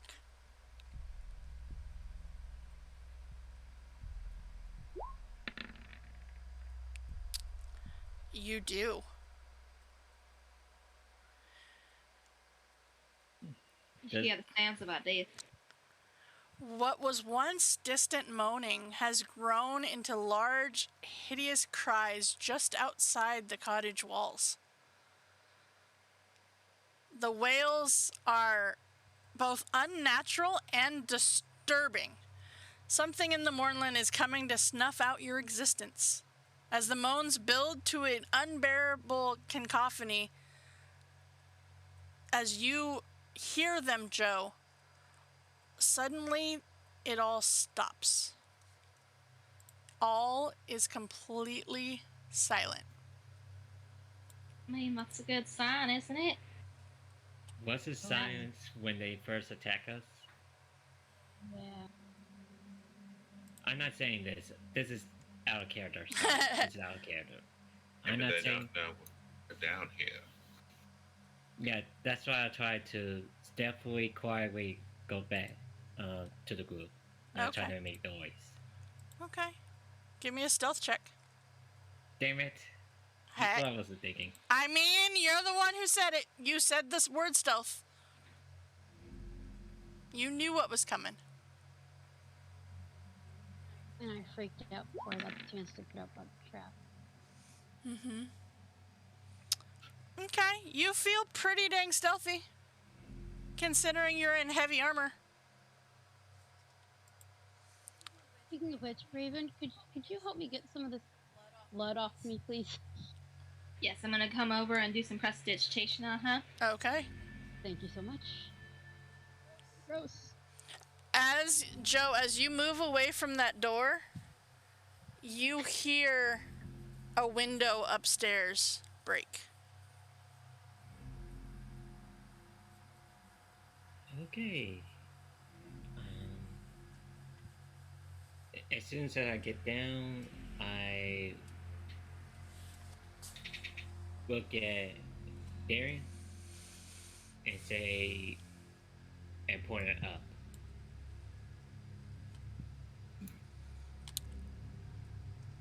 So it is about that point that the four of them, the Grey Dogs, they say, we'll hold them off as long as we can. Figure out how to get it to stop. And they head upstairs. Some red shirts. Hopefully not. We literally just saved their butts, and now they're leaving. Mm-hmm. We didn't even get finished saving their butts. We're supposed to take them back and then get paid. Now we have to take back their bodies. Mm-hmm.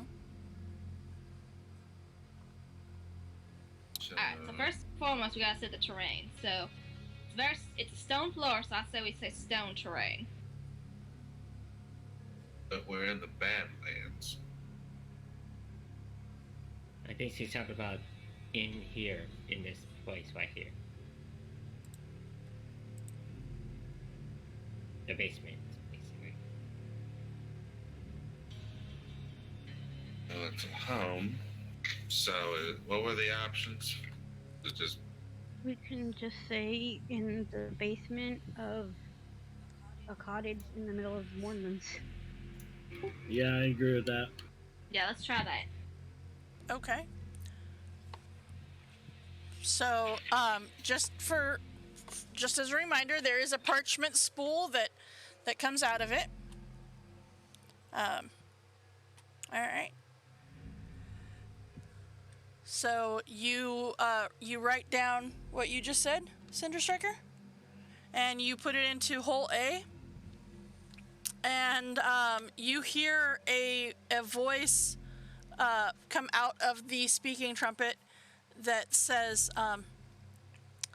insignificant details, or insufficient details. I have cartographer's tools. Could I draw a map? You can.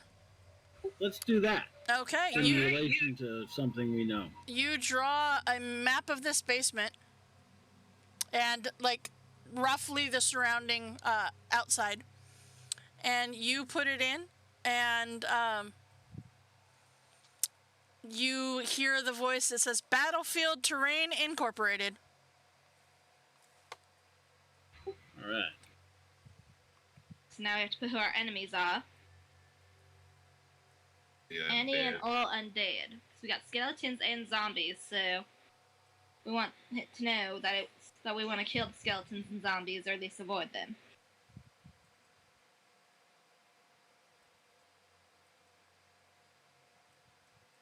Okay. So what do you put on the paper? Zombies and skeletons / undead. Okay. Okay. So you put the piece of paper in with that information, and the voice comes back and says, "Define enemy positions." Joe, I don't suppose you heard where they are. I heard a window break upstairs. Chances are they're above us. Yeah. At least we know they're on top. But we're also surrounded. 10 feet up. Okay. All right. 60-foot diameter. Okay. So you go through and you give that information, and it says Enemy Forces Incorporated. Now we have to do our allies. Do you want to draw a picture of our allies and see if that works? Us and then the Grey Dogs. Yeah, I think I can do the thing. Me or Joe can do the artificer thing. Do the thing. I'm looking for the thing. Tinkering. You can touch a tiny non-magical object and make it have a picture on it. Static visual effect. So I'll grab a small piece of wood. No, I'll grab one of the pieces of paper, and I'll have it put a picture of everybody in the group. Okay. All right. So you do so, and you put it in, and you hear define allied positions. Royally F. What? Royally F. Huh. I don't think it's gonna compute that one. No, probably not. Touch and toes. All right. So you put that, you guys are in the basement, they're on the first floor, and eventually it says, Allied Forces Incorporated. Now, is there anything else that you would like to put into the miscellaneous factors spot? The dead lady and what she did, the coffins, the marks. Yeah, the symbol on the ceiling. I mean, do we want to specify that we want the fewest amount of casualties from allies? We may want to let them know to come back down here. Or does that matter, since they're considered allies? I mean, it shouldn't matter. I wouldn't think. No, this won't attack them. It's gonna try and tell us how to not die. It's more of a guidebook than anything. It's gonna give us a cheat code. It's totally giving you a cheat code. All right, so you insert all of that information into hole D, and it says Miscellanea Incorporated. I would say A, B, left, right, start. Yeah, except for select start or not buttons on this, so you're kind of screwed. But it is a few seconds later that the Oracle of War belches purple smoke and suddenly spouts the following words at a volume loud enough for everyone in the basement to hear it without question. When dark lanterns flicker in the light of the silver torch, the king in green rides north on a bolt of steel. 2 nations prepare for war, as all eyes turn to sky blue. And as the oracle starts to tremble, then suddenly repeats, 3rd protocol activated, 3rd protocol activated, third protocol activated. Third protocol. And I, because I'm a nice DM, am going to put what it said into the chat so that you guys can have that.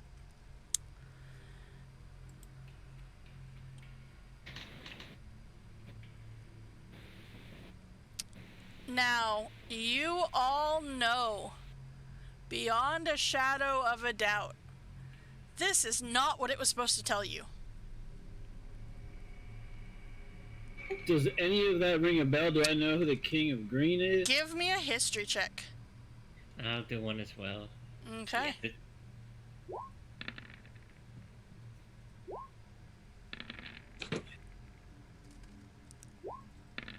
Good job, Joe. yeah, I got nothing. Good job, Dorian. So Arthur, Raven, this sounds familiar. Cinder, it sounds familiar for you too. You can't quite place it though. But Arthur, as you say that, you realize what that phrase is from. It is a verse from the Chicanic Prophecy. Now, clearly, the device has somehow revealed a portion of the Chicanic Prophecy. I mean, if this thing wasn't priceless before, or valuable before, it's priceless now. Now, Arthur, you know that the Chicanic Prophecy is a record of things to come that has been playing out since creation. It's a massive work found throughout the entire world of Eberron, written in the positions of the moons and the stars, the dragon marks, and much more. Now, the prophecy itself is very cryptic, but those who study it claim that if the record can be deciphered, the fate of all things in Eberron can be foreseen. And this thing just quoted the prophecy. Cool, I'll share that with the group. It doesn't particularly help our current situation, I don't think. I mean, is it basically saying we're SOL? Unless the King of Green is going to come save us on this bolt of steel. Steel. I feel like that's the lightning rails. King and Green rides north on a bolt of steel. Two nations prepare for war as all eyes turn to sky blue. I mean, weren't the zombies in war uniform? They were. What color were they?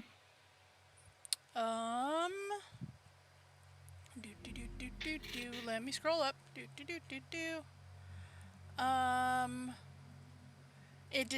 did not say. They were dressed in Chiron uniforms. Were the ones that attacked you first. And Would we know what those colors are? I don't remember. Give me a second and let me look it up.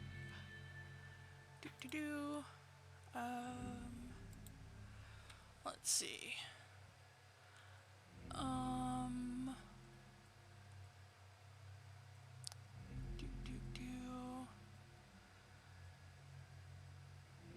That does not say, because that would be too simple.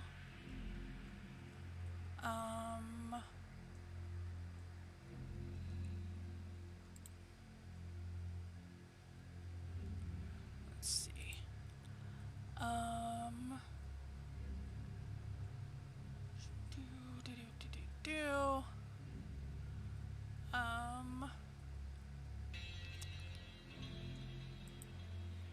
Alright, let's see. No, I do not know. I can look it up for later, but off the top of my head and trying to find it right now, no.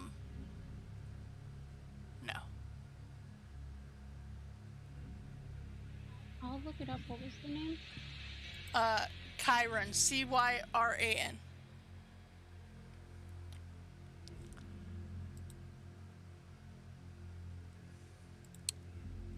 All right. So while this is all going on, while you guys are doing all this down below, they are fighting, and you can hear that they're fighting, and they keep fighting, and it seems like it is not letting up.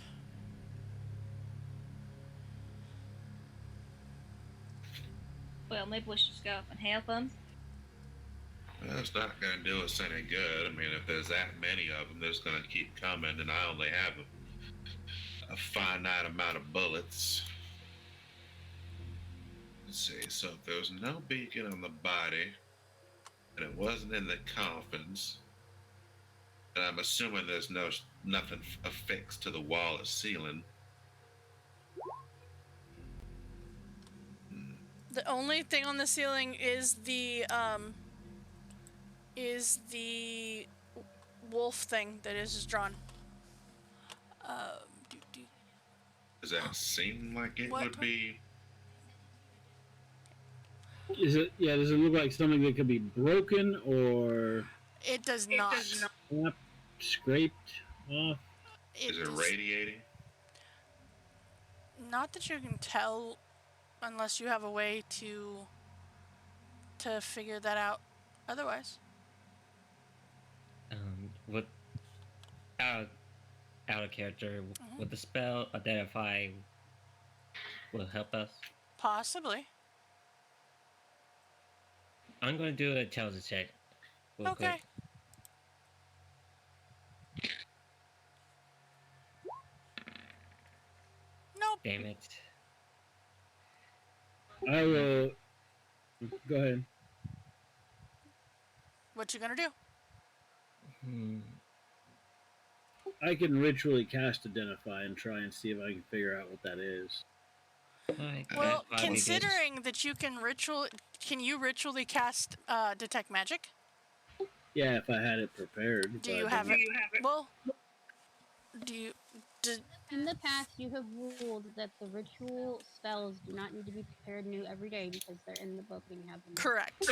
In that case, then yes, I can do Detect Magic. Okay, so in doing that, you actually you see that it does reveal that the wolf head symbol on the wall that spans the entire ceiling radiates an aura of necromancy. So, if we destroy the ceiling, theoretically, Or I don't know about. So Yeah. it is, in fact, the ceiling is the beacon. how far up to the ceiling? It is. You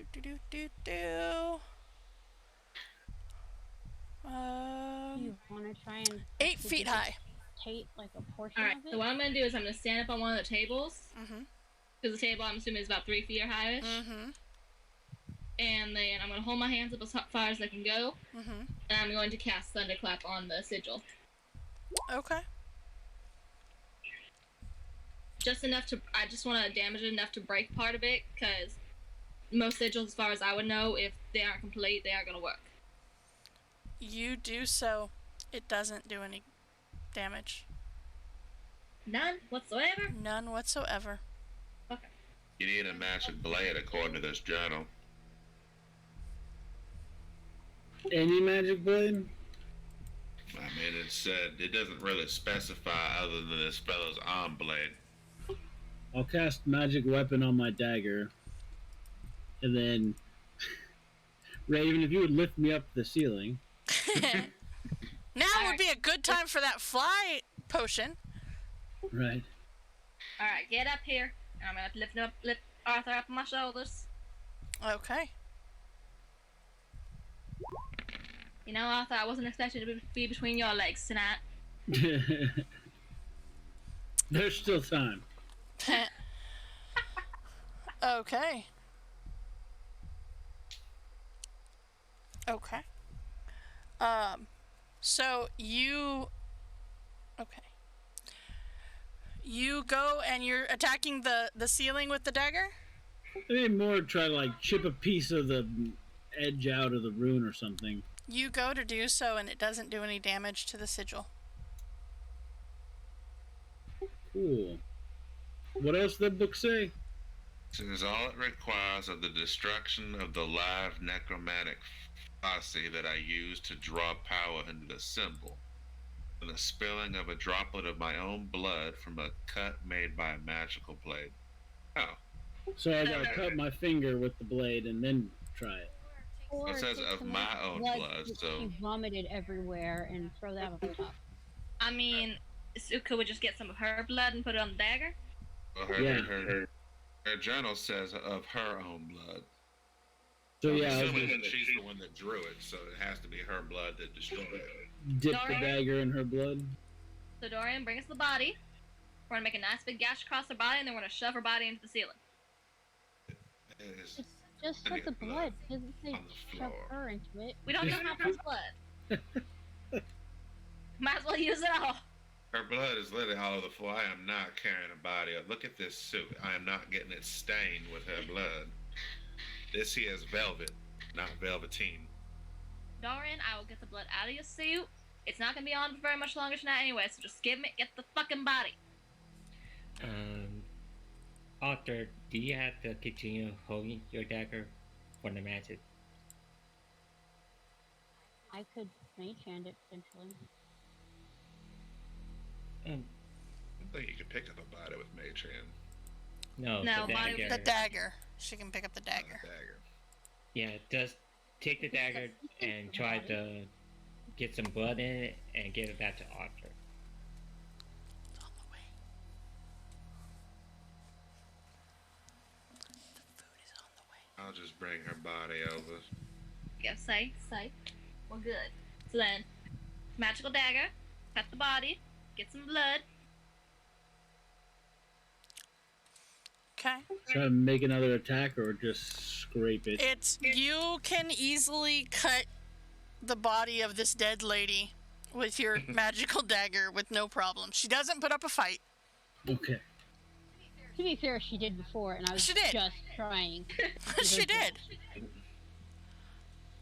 Now, you cut her.